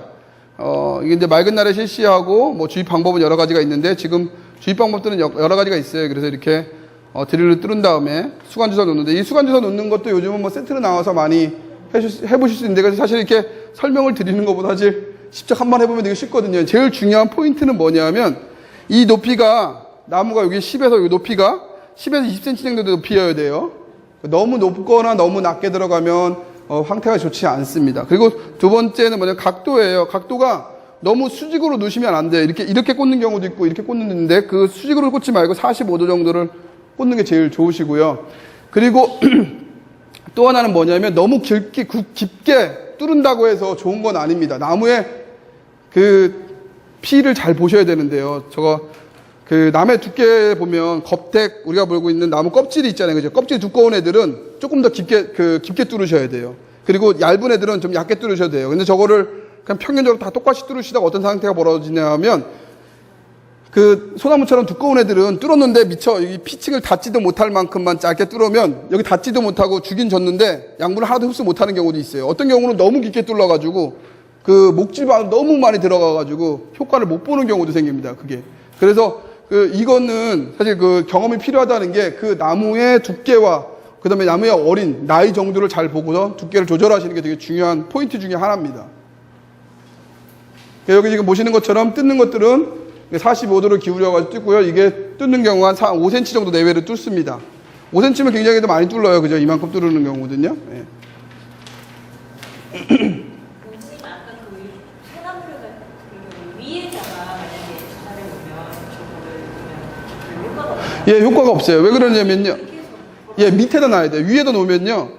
위에다 놓으면은 일단은 더 높이 달아야 되고 병을, 링겔병이 위에 있어야 되잖아요. 그러니까 있어야 되니까 그게 내려와야 되는 힘이 있어야 되고 더 높게 달으면 높게 올라갈수록 밀어내는 힘, 그러니까 올라갈 때 밀어내는 힘이 적어서 잘 안 올라갑니다, 위로. 오히려 위쪽에 놓는 것보다 밑에 쪽에 나와서 밑에 쪽에서 그 양분이 흡수돼서 물이랑 같이 쭉 올라갈 수 있게 해주는 게 제일 좋습니다. 자, 여기 지금 보시면 여기다 뭘 놓냐면요. 안쪽에다가 요거는 코르크 같은 애들을 좀 가운데 놓거든요. 놓고 나서 실제로 약이 들어가는 부분은 어디냐면 여기 우리 피층이 있으면 그 피층에 가까운, 그러니까 물관하고 체관이 있는 부분으로 약을 놓으셔야 돼요. 그게 이제 저거를 놓을 수 있는 잘 놓는 사람과 못 놓는 사람의 차이예요. 근데 저거는 사실 이렇게 말씀드려도 되게 어려운 게 이제 실제로 좀 보고서 하면 더 좋은데 그 부분에서 놓으셔야 된다는 걸 인식하고 있으시면 돼요. 그래서 여러 개 실험을 혹시라도 해보고 싶으시면 저거를 안에 끼우신 다음에 요 두께를 조절하는 게 되게 중요한 부분 중에 하나입니다. 그러니까 저게 정확하게 잘 들어가서 그 피층에, 그러니까 우리가 말하는 물관하고 체관이 왔다 갔다 하는 부분에 딱 놔줘야 그게 물이 쭉 올라갈 때 같이 약액이 쭉 빨려서 올라가는 거예요. 이거는 뭐도 똑같냐면요. 이 수관주사 놓는 거가 이거 말고 또 언제 있냐면 약을 요즘 수관주사 놓잖아요. 그죠? 약도 수관주사 놓거든요. 캡슐로 된 것들을 밀어놓는데 그때도 똑같아요. 그 캡슐을 너무 많이 밀어놓으면 이 안으로 들어가 버리면 물관을 지나가 버리니까 효과가 없어요. 이게 딱 맞아서 살짝 한 1mm 정도 안으로 들어가면, 한 1, 2mm 정도 안으로 들어가면 그 정도가 요 숲이에서 제일 좋은 겁니다. 근데 그게 나무의 두께에 따라 달라요. 그렇기 때문에 나무의 두께에 따라서 저거 집어넣는 정도를 달리해 주셔야 됩니다.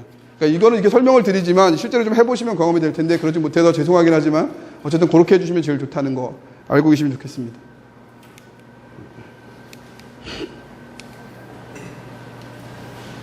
자, 이제 뭐 12방법에서 배합해야 될 것들인데요. 배합을 할 수도 있어요. 여러 가지 섞어서 쓸 수도 있는데 이렇게 이제 요소하고 콩깨묵하고 섞어서 쓸 경우에 요소가 분해되면서 암모니아가 휘발되거나 이런 것들이 휘발되는 경우가 종종 있습니다. 그래서 섞어서 쓰는 것들은 문제가 좀 있어요. 그래서 섞여 나온 것들을 되도록이면 쓰시고요. 제가 이거 다 설명을 안 드리는 이유가 실제로 섞어서 잘못되는 경우가 훨씬 많습니다. 잘 되는 경우보다. 그러니까 섞는 거는 좀 지도를 봐주셔도, 예를 들면 농진청이라든가 산림청에서 나오는 자료들이 있습니다. 그러니까 그런 걸 보시고서 섞어서 쓰시는 걸 좀 해보시고, 처음부터 너무 얘도 좋고 내 마음대로 섞었는데 해를 나타내는 경우가 아주 많이 있어요. 그러니까 그렇게 섞지 마시고, 섞여 있는 비료는 괜찮습니다. 기본적으로 복합 비료라고 섞여 있는 나오는 비료는 그것들의 안정성을 판단해서 만든 거니까 문제가 없는데, 본인이 개인적으로 섞으실 때는 문제가 생기실 수도 있어요. 그러니까 혼용하는 거는 조금 주의해서 사용하시면 좋겠습니다. 아까 말씀드렸던 부숙이 덜 된 유기질 비료 같은 경우는 땅속에서 부숙되는 동안에 열을 발생시키고 질소율이 손상돼서 이게 작물에 해를 끼치는 경우가 종종 있어요. 그러니까 꼭 아까 말씀드린 완숙되게 해라. 꼭 다 썩게 만들어야 된다는 거 아시고요. 그러니까 드린 말씀 중에 몇 가지만 좀 기억하셔서 주는 시기라든가 주는 방법이라든가 이런 것만 좀 기억하시고요. 화학식이나 어려운 일들은 요즘 다 네이버가 많이 해결해주고 네이버나 구글 가서 찾으시면 다 나옵니다. 저보다 더 자세히 설명도 잘해주고 그러니까 거기서 찾아보시고요. 저는 그 내용 중에 이제 없는 내용들만 제가 얘기를 드렸으니까 그런 부분들만 더 주의해서 신경 써서 그러니까 활용하시면 좋을 것 같습니다. 그래서 10이라는 것들이 뭐 꼭 하진 않아도 되지만 제가 말씀드린 것처럼 영양제 같은 것들이라서 그 식물을 좀 잘 키우고 좀 더 아름답게 키우거나 이렇게 하고 싶으시면 꼭 지켜서 좀 해주시는 게 그때 되게 중요한 거다라는 걸 좀 알고 계시면 좋을 것 같습니다. 그리고 이제 제가 이제 이거 하시면서 말씀드린 것 중에 하나가 많은 분들이 12건하고 이제 여러 가지 나오면서 어떤 거 많냐면 요즘 텃밭들 많이 하시잖아요. 그래서 도시 주변에서 많이 텃밭 하시면서 이런 얘기 하시면 조금 싫어하실 수도 있는데 텃밭하시는 분들이 많은 분들이 어떤 환상 속에 잡혀 있냐면 텃밭을 만드시면서 여기 비료 얘기를 이제 말씀 같이 드려가지고 이제 친환경적인 얘기 말씀드려서 그런데 하시면서 많은 분들이 그런 생각하세요. 내가 친환경적인 걸 먹고 싶어서 나는 텃밭을 한다. 그런데 이제 밭이 어떤 데 위치해져 있냐면 쭉 큰 길이 있는데 양쪽에 보통 있어요. 텃밭들이 있습니다. 그래서 그분들이 하시면서 늘 하시는 게 나는 정말 청정한 채소를 먹고 유기농만 얻는다고 생각하시는데 사실은 저는 거기서 생산되는 농산물을 먹느니 차라리 농약을 좀 친 농산물을 먹는 게 낫다고 생각해요. 저는 왜 그러냐면요. 거기에서는 바퀴에서, 그러니까 차들 바퀴나 매연으로 나오는 것들이 훨씬 많이 있고요. 그 다음에 그 도로에서 쓸려 나오는 많은 그러니까 유류 물질이라든가 중금속들이 훨씬 그 밭을 오염시키는 양이 되게 많습니다. 실제로요. 그래서 그 주변에 있는 토양을 채집해서 많은 연구소에서 채집했을 때 중금속 농도가 되게 높아요. 그래서 여러분이 만약에 텃밭을 제가 만들고 싶으면 하지 말아라가 아니라 그런 걸 고를 때도 좀 거리가 좀 도로랑 먼데 뭐 이런 데를 선택하셔서 좀 걸어서 들어가면 불편하긴 하지만 예를 들면 그러니까 어떤 분들은 귀찮으시니까 도로 제일 딱 붙어 있는데 딱 갖다 놓고서 이제 하시려고 하는 사실은 그러고는 농약 좀 쳐서 사다 먹는 거와 별반 다를 게 없어요.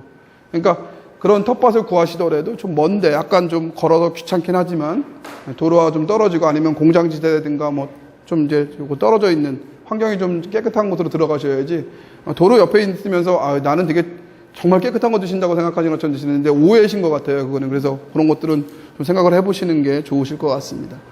이제 좀 잠깐 이제 뭐 잔디 관리는 사실 제가 받고 나서 참 깜짝 놀랐어요. 원래 비배만 1시간을 해도 시간이 부족해가지고 저 늘 헐떡인데 잔디 관리까지 해달라고 얘기를 해가지고 뭐 일단은 준비는 해서 잠깐 만드는데 설명은 충분하지 않을 것 같긴 하지만요. 큰 틀만 좀 설명을 좀 드리겠습니다.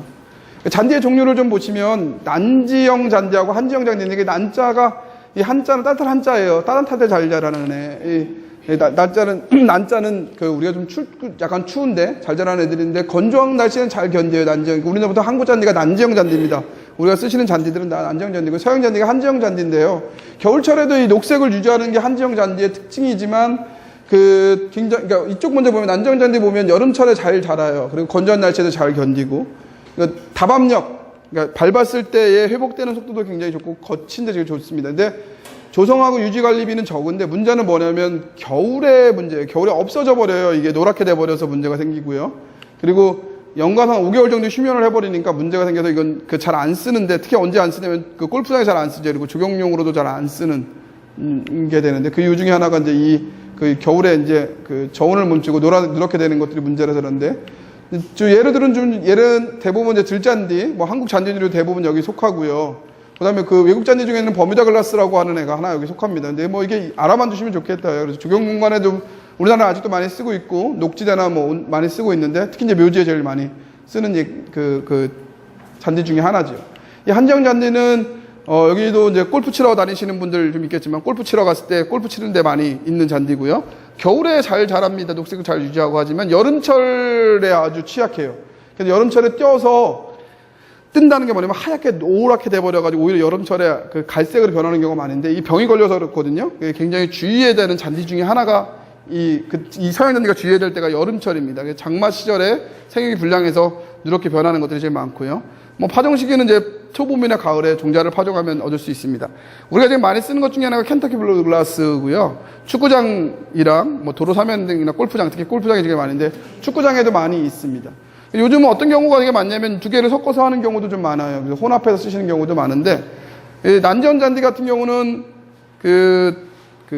다밤력이 되게 좋아요. 밟아서 일어서는 경우 되게 좋아가지고 그 튼튼하고 뿌리도 되게 튼튼하고 좋은데 아까 말씀드렸죠. 그게 문제가 돼가지고 굉장히 단점이 되는 거고 이 한정잔디는 잘 자라고 다 좋지만 여름철에 뜨는 게 문제라서 이제 두 개가 이제 서로 이제 그 장단점을 가지고 있어서 그 많이 하고 있는데 만약에 그 한국 잔디를 이제 난정 잔디만 아마 골프장에 갖다 놓으시면 골프 치시는데 굉장히 불편하실 거예요. 왜냐하면 쟤네들이 이렇게 고르게 잘 자라지 않아서 흙바닥에 치는 일이 많아가지고 아마 그 좋은 점수가 나타나지 않을 거고 퍼팅을 하면 퍼팅할 때마다 아마 굉장히 어려움을 많이 겪을 겁니다. 왜냐하면 쟤네가 고르게 자라는 경우가 별로 없어서 이렇게 불균형하게 자라서 얘네들이 아주 그러니까 균형하게 똑바로 자라는 형태를 잘 유지하는데 그런 것들이 많습니다.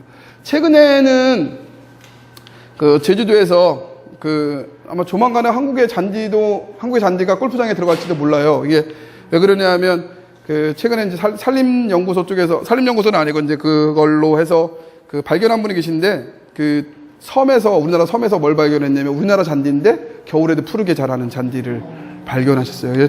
돈 아마 무지하게 보실 것 같아요. 근데 지금 아마 그거를 육종하고 조금 더 이제 보완하고 계시는 분이 있는데 그런 거를 하는 것도 지금 최근에 있습니다. 그래서 그런 요 잔디인데 겨울에 녹색이면 좋겠다. 그러면 진짜 행복한 거거든요. 그래서 그거를 많이 연구하시는 분들이 지금 많이 있습니다. 저도 깜짝 놀랐는데 잔디 시장이 엄청나더라고요. 잔디 시장이 축구장 다 깔아야 되고요. 공원에도 깔아야 되고, 그 다음에 골프장 다 깔아야 되잖아요. 이게 막 그 단위가 그 1, 20억이 아니더라고요. 100억 단위를 넘어 1000억을 막 왔다 갔다 하더라고요. 그래서 이 1년에 전 세계에 특히 그리고 중국 친구들이 골프를 치기 시작했대요. 그래서 골프장 면적이 점점 많이 필요해서 잔디의 소비량이 장난이 아니랍니다. 그래서 혹시 자녀분들 식물에 관심 있으면 잔디를 좀 하라고 하시면 좋을 것 같아요. 잔디를 연구해서 하면 돈을 아마 많이 특히 잔디 중에서 이 잔디를 사시사철 푸르게만 할 수 있으면 관리 비용도 굉장히 적거든요. 얘는 왜냐면 많이 잘 자라지 않아요. 얘네들은 너무 잘 자라요. 그래서 우리나라는 그걸 할 수 없는 게 가끔씩 그래요. 많은 분들이 한국의 잔디를 신고서 잔디밭에 가서 이렇게 잔디 깎는 게 소원이신데 한국 잔디는 그렇게 깎을 이유가 별로 없어요. 빨리 안 자라기 때문에 위로. 외국 잔디는 그러니까 서양 잔디라고 하는 한정 잔디는 자주 깎아야 돼요. 제가 쭉쭉 빨리빨리 크거든요. 자주 깎아주지 않으면 완전히 풀밭이 돼버려요. 완전히 그 잔디밭이 아니라. 그렇기 때문에 여기는 이제 자주 깎아야 되는 게 발생하고 자주 안 깎았기 때문에 실제로 골프장에서도 이걸 놓으면 인건비가 훨씬 적게 들겠죠. 깎아야 되는 횟수가 줄어드니까.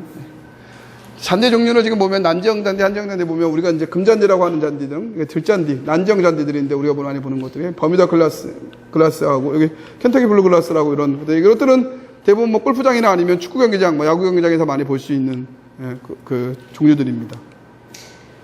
그 잔디의 생육 환경은 뭐 다 아시는 것처럼 많이 아세요, 다들요. 그래서 보통 난정 잔디는 25대 35대 잘 자라고요. 한정 잔디는 15대 25대 약간 서늘한데 잘 자라는데 생육적으로 그 습도는 그 한지형 잔디일 경우가 문제가 생기는 게 이게 고온 현상이 말이에요. 하고 현상인데 하고 현상이 뭐냐면 여름에 누렇게 갈색으로 뜨는 거 현상이 벌어지는 거죠. 그래서 한전 잔디가 좀 문제가 된다라는 거 좀 알아주시면 되고요.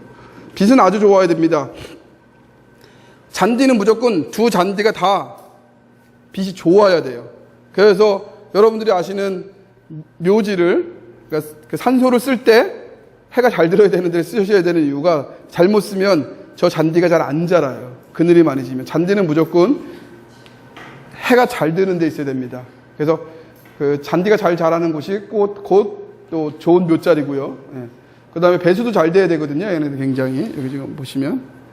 가뭄이 지속될 경우에 굉장히 관수를 해줘야 되지만 특히 이제 관수구도 높은 켄터키 블루글라스라든가 이런 애들은 관수구보다 물도 많이 줘야 되는 애들이 있어서 그렇기 때문에 그 문제들이 되는 경우도 좀 있고요. 그래서 특히 이제 물을 많이 줘야 되는데도 불구하고 얘네들이 뿌리가 지표면에 얇게 있는 경우가 있는데 그게 물에 잠기면 잘 죽습니다.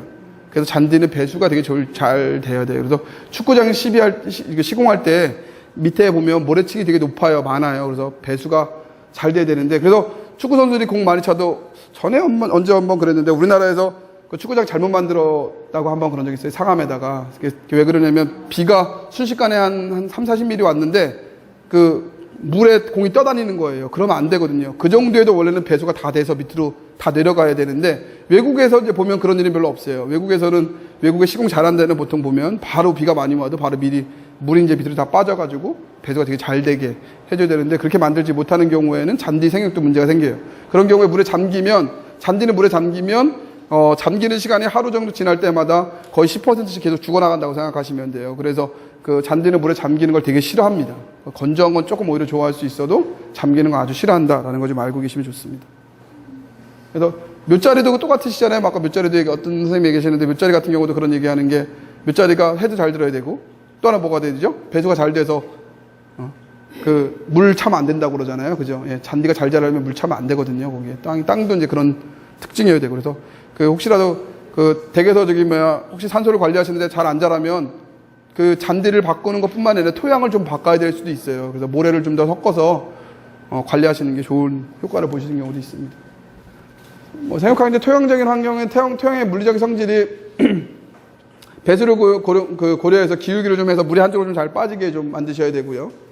그 다음에 그 토양 수분이 좀 잘 조합니다. 그래서 일반 강우에 많이 의존하기 때문에 토양의 토양 수분도 적절하게 잘 유지할 수 있도록 하고요. 양분도 많이 해야 되는데 우리나라 거는 좀 양분이 그렇게 많이 요구되지는 않지만 특히 서양 잔디는 양분이 아주 많이 요구되기 때문에 이런 양분들을 좀 잘 주셔야 되고요. 식재 깊이는 여기 지금 보시면 생존 깊이가 15cm고요.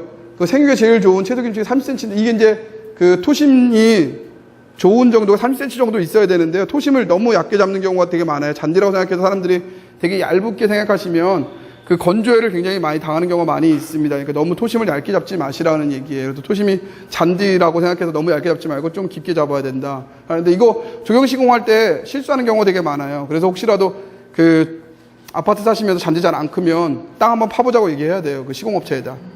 저거 토심을 안 만들어주고선 그냥 잔디 심는 경우에 잔디가 자꾸 죽는 경우가 되게 많이 생기거든요. 근데 귀찮으시니까 안 만드는 거예요. 저거를 이렇게 만들어줘야 되는 건데 잔디 심고 나서 토심을 또 20-30cm 만들어줘야 되는데 안 만들어주고서 그냥 잔디만 심어놓고 나서 이따 보면 한 1-2년 지나고 나면 잔디가 점점 없어져 죽어버리는 경우가 있죠. 그래서 어떤 경우 어디만 잘 살고 어디는 다 죽었어요. 그런 경우 보면 이제 토양을 파보면 이제 저런 경우가 많이 생겨요. 물이 잡히는 경우도 있지. 물이 이제 보통은 물이 많이 잡히는 경우가 많이 생기고요. 안하는 그 배수가 안 되는 경우도 있고요. 또 안에는 또 너무 건조해서 물이 잘 안 들어가서 건조해가지고 되는 경우도 있습니다. 여기 보면 양토나 사양토인데 특히 사양토가 굉장히 좋습니다. 모래가 포함되어 있는. 아니에요. 모래를 섞어야 됩니다. 그래서 원래 양토하고 이거 흙에다가 같이 섞어서. 그 잔디는 뭐 보통 이제 경관 조성할 때 많이 쓰시죠. 잔디밭을 만들어서 되게 저도 꿈이었지만 젊을 때 그 잔디밭에 누워가지고 그 여인 무릎 아래 누워가지고 있는 게 꿈인데 그 서양 영화에서 너무 많이 봐가지고 하고 싶었지만 한국은 꼭 그러죠. 그때쯤 되면 한국에는 잔디밭에 못 들어가게 합니다. 4월에서 5월 사이에는 잔디밭에 들어가지 못하게 하는데 그 이유가 있어요. 서양 잔디는 그때가 크는 시기가 아니었기 때문에 큰 시기가 아니기 때문에 잘라주고 누워 있어도 괜찮은데요. 우리 이제 말하는 난지형 잔디는 그때가 이제 새싹이 올라와서 클 때예요. 그래서 그때 밟으면 제일 약할 때거든요. 그러니까 그때 사실은 잔디밭에 들어가는 게 그리 좋은 방법은 사실은 아니에요. 그거 조금 지나고 나서는 문제가 없어요. 지금 정도는 잔디밭 들어가서는 문제가 전혀 생기지 않아요. 그러니까 밟아줘도 문제가 생기지 않는데 새싹이 막 올라올 때 그때는 조금 문제가 생깁니다. 그래서 그때는 조금 들어가지 못하게 하는 게 좋고요. 그 이후에는 좋습니다.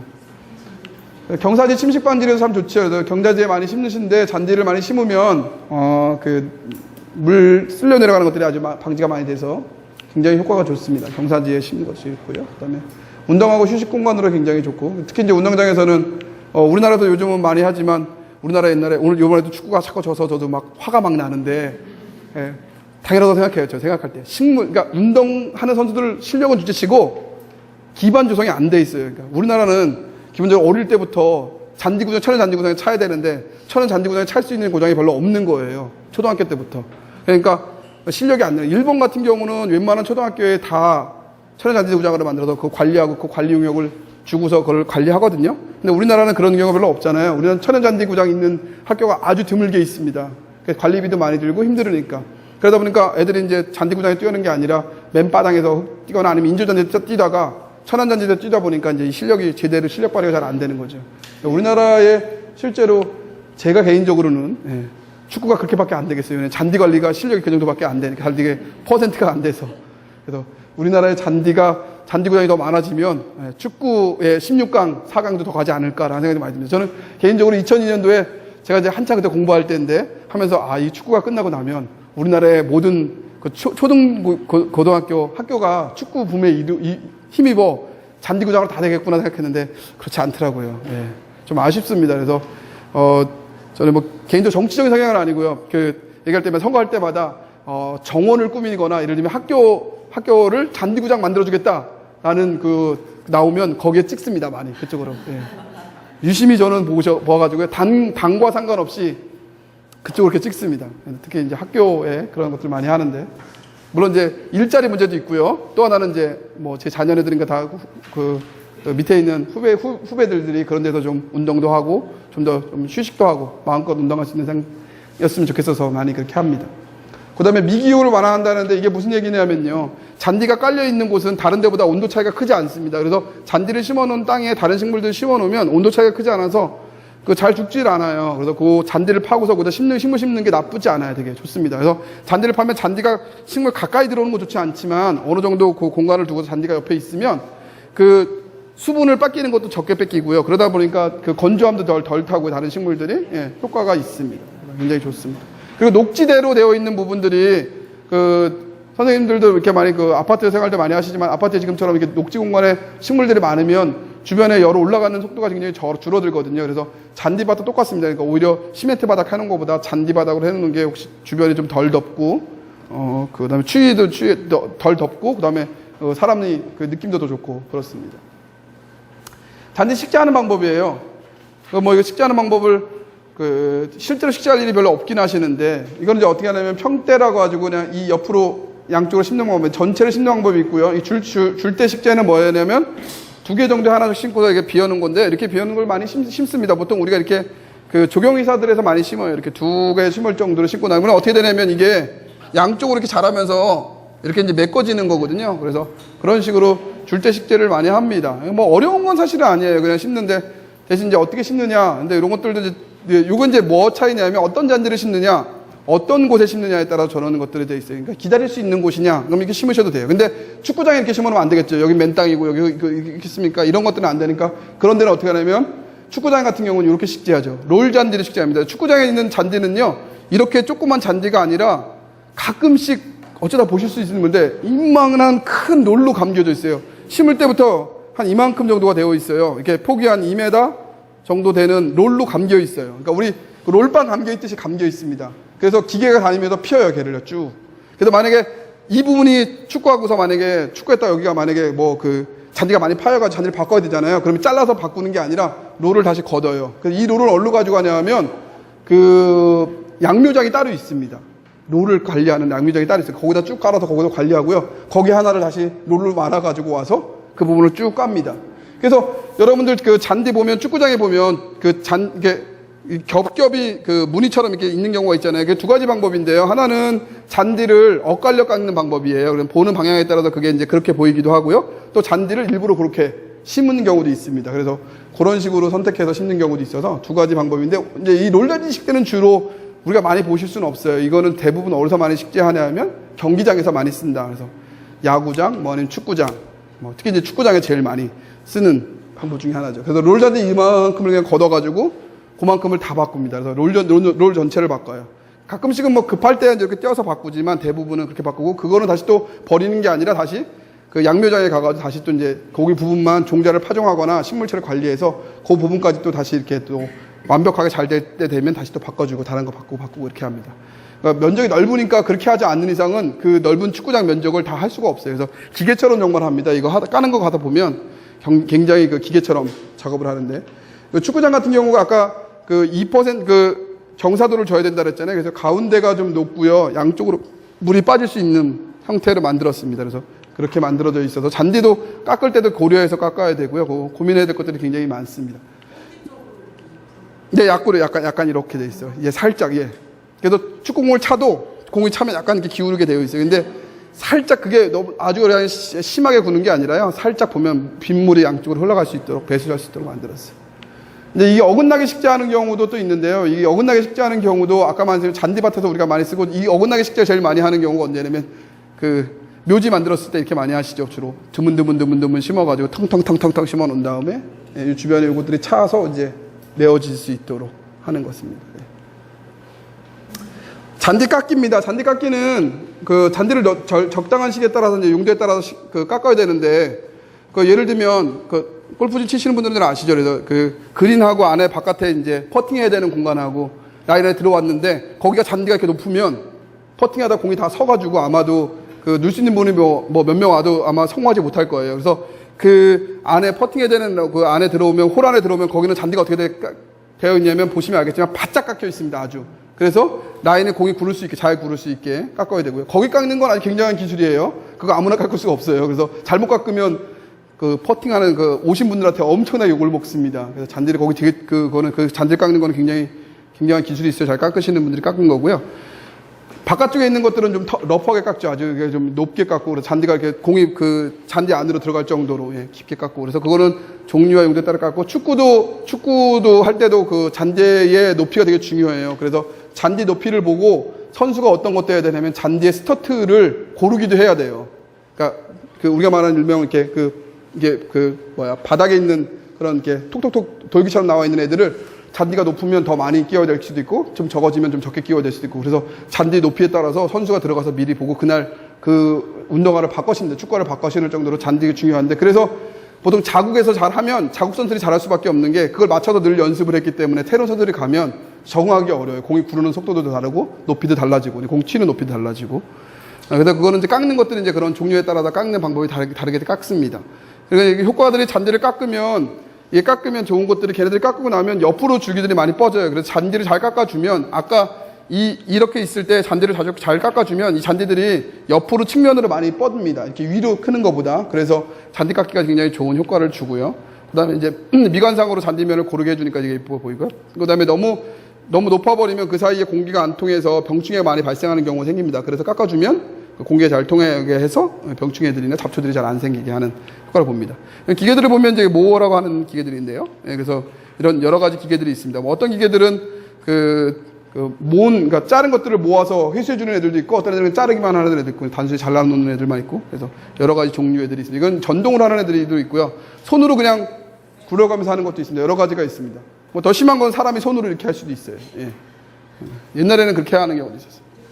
자, 잔디 깎기는 난지형 잔디하고 한장 잔디하고 좀 다르긴 한데 뭐 다른 건 크게 없습니다. 여기는 거의 같은 4월에서 10월 중순까지 깎으면 되는데 깎는 횟수는 확실히 서양 잔디가 훨씬 많다. 우리나라 잔디보다 그걸 알아주시고요. 그 잔디 깎는 높이만 좀 알아주시면 좋겠어요. 전체 높이에서 30-40%를 깎아서 높이를 유지하면 제일 좋습니다.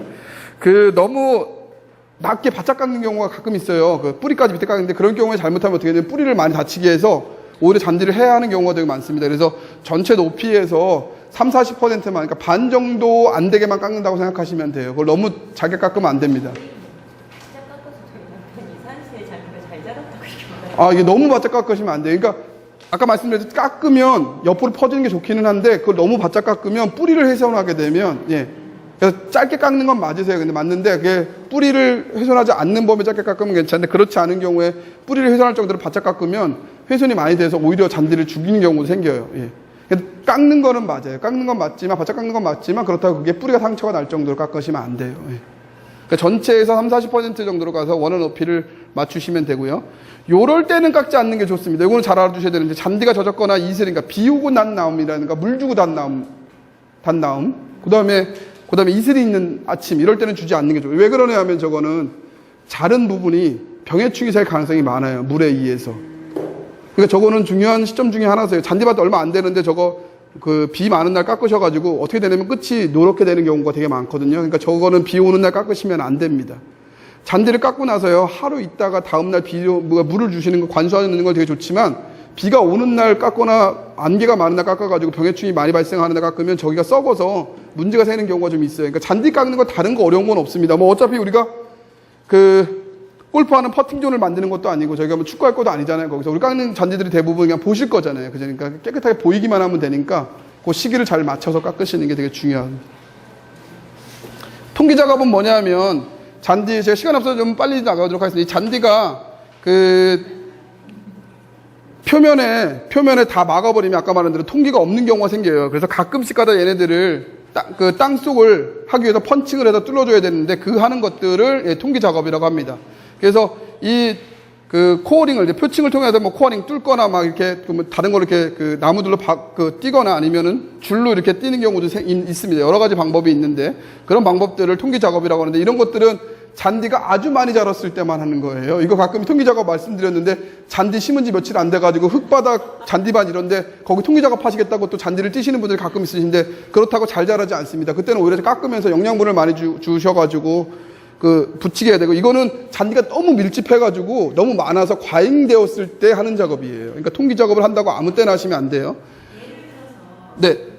시기가 있어요. 2년에 한 번이라든가. 그러나 아니, 그건 상관없어요.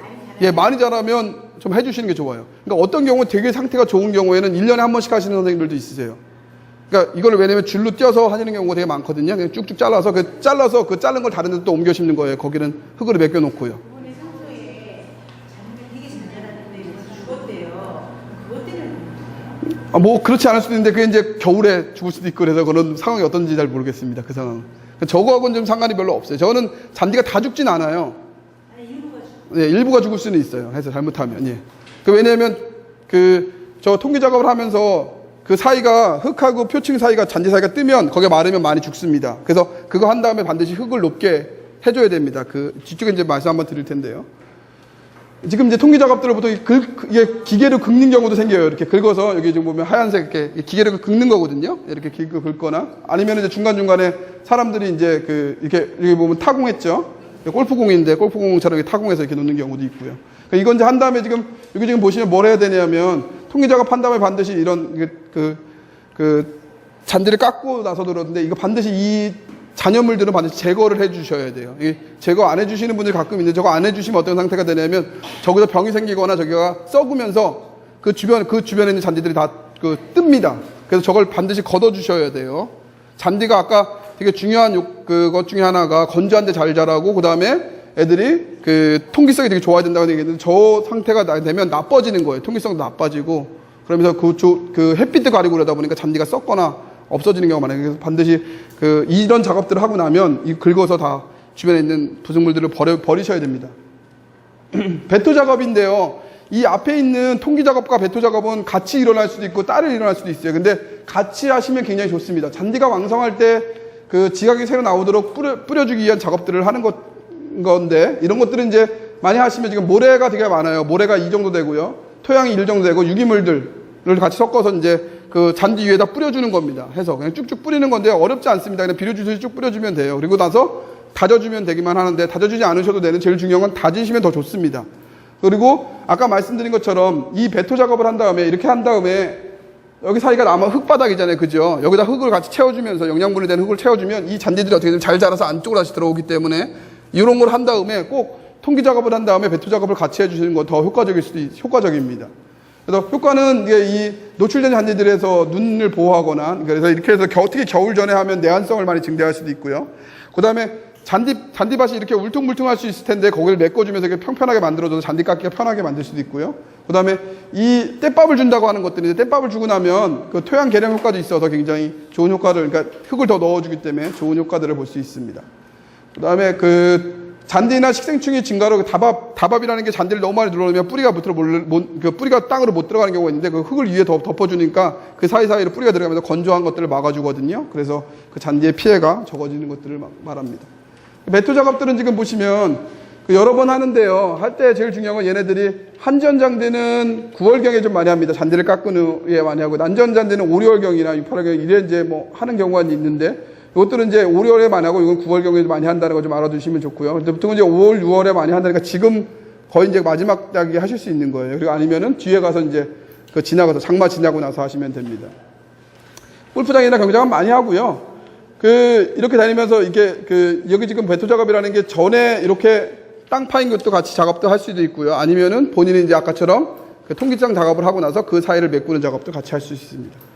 여기 지금 이제 뗏밥을 유의사항을 주는데 많이 사용하면 좋지는 않고요. 일시적으로 너무 많이 사용할 경우는 문제가 되는 경우도 있고, 그다음에 비료를 섞은 경우에 물을 줄 필요는 없는 경우도 있어요. 그러니까 물을 너무 많이 줘가지고 오히려 배수가 안 되는 거나 식물체가 잠겨버리는 경우도 있는데 여기 지금 보시면 이 기계입니다. 기계로 주는 건데요. 이게 흙이 담겨져 있고 그거를 고르게 땅에다 이제 뿌려주고 나서 저거 사실 저렇게 하고 나서 그냥 하는 경우도 있고 저 다음에 롤러를 한번 눌러주는 경우도 있습니다. 저거는 시기에 따라 달라요. 왜냐하면 봄에 너무 어릴 때 새싹이 나올 때 롤러를 누르면 죽어버리니까 그걸 방지하기 위해서 그렇게 하지 않는 경우도 있고요. 보통 이제 이렇게 하고 좀 약간 뗏밥 주고 나서 약간 살짝 다져주는 것들이 약간 도움이 되긴 합니다.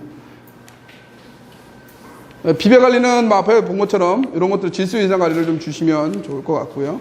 병충해 관리 같은 경우는 제일 중요한 게 충해는 사실 그렇게 많지가 않은데 제일 많은 게 병해예요. 그래서 이렇게 뜨는 병들이 되게 많은데 그거가 보이기 시작하면은 보이기 시작하는 이유가 질소질 비료를 많이 주거나 장마기에 지나면 배수불량으로 많이 죽는 경우가 있습니다. 그래서 잔디의 약재는 따로 나와 있어요. 고시되어 있어요. 그래서 선생님들이 잔디에 대면 잔디를 아까 말했지만 검색하는 데서 찾아보시면 얼마든지 찾을 수 있어요. 잔디의 약재를 찾으시면 몇 개 안 돼요. 약이 많지 않고 잔디가 누렇게 뜰 때 주는 약이 따로 있습니다. 그래서 보통 충은 충보다는 보통 균 문제예요. 그래서 균제를 좀 주시면 되는데 그때 한두 번 뿌려주시면 굉장히 효과가 좋습니다. 특히 지금 정도에 한번 혹시라도 발생되면 주셔야 돼요. 장마가 시작하기 전에. 잔디는 잔디약을 따로 줘야죠. 예, 잔디가 여기 따로 있어요. 그냥 저희는 저녁에 주면서 마지막으로 뭐 주셔도 되는데 그렇지 않아도 잔디약이 따로 있어요. 제가 뭐 이렇게 시간이 좀 급해져서 뒤에 부분을 좀 빨리 진행을 했습니다. 잔디 부분을 너무 좀 뭐 두서없이 또 아니면 양이 좀 적어서 죄송하고요. 짠디가 15번씩. 네? 네, 10원씩 하실 수 있어요. 시도하셔도 됩니다. 원래 잔디를 잘 관리하시네 만드시면 떼장으로 만들기도 하고요. 거기다 같이 잔디씨를 같이 뿌려주면 더 좋습니다. 잔디씨가 발악을 잘 안 하기 때문에 처리된 발화율의 잔디씨들이 있어요. 잔디씨를 처리해 놓은 것들이 파는 것들이 있어요. 그걸 파서 뿌리시면 더 잘 됩니다. 채취해서 하셔도 되긴 해요. 양을 많이 뿌리시면 돼요. 자, 오늘 두서없이 너무 좀 많은 양을 하다 보니까 제가 어렵게 마쳤습니다. 혹시 뭐 잠깐 시간이지만 혹시라도 질문 사항이 있으시면 네. 잔디는 언제까지 살아요? 몇 년 동안 살아요? 관리만 잘해주면 굉장히 오랫동안 살 수 있어요. 그래서 저렇게 하면 예를 들면 지금처럼 줄을 안 뜰 경우에는 한 5년 정도 아니 한 10년 정도 지나면 약간 쇠퇴하는 경우가 생겨요. 쇠퇴하지 않기 위해서 아까처럼 이렇게 잘라서 갱신해 주는 거거든요. 잘라서 잔디를 드러내 버리면 새로운 뿌리들이 나면서 갱신을 계속 하는 거예요. 네. 네, 약간 이제 그런 경우가 약간 생기죠. 가끔가다. 예, 연결된 거리. 그래서 산소에도 이제 띠밥을 주거나 좀 되면 새로운 뿌리들 계속 내려줘야 되는 거예요. 예. 그러니까 새로운 뿌리들이 나면 그 현상들이 죽고 서로 엉키면서 좀 계속 좋은 상태를 보이는데 그렇지 않은 경우는 나쁜 상태가 되는 경우도 있어요. 순식간에. 제 오늘 시간 동안 4시간 동안 많은 양을 하느라 제가 너무 말도 빨리 하고 좀 듣기 어려우실 수도 있었는데 잘 들어주셔서 감사드리고요. 뭐 혹시 궁금한 것들이 있으면 질문하시거나 제가 앞에다가 메일 주소 써놨으니까 보시고 질문을 주시면 제가 답변을 드리도록 하겠습니다. 예, 오늘 4시간 동안 너무 고생하셨습니다. 감사합니다.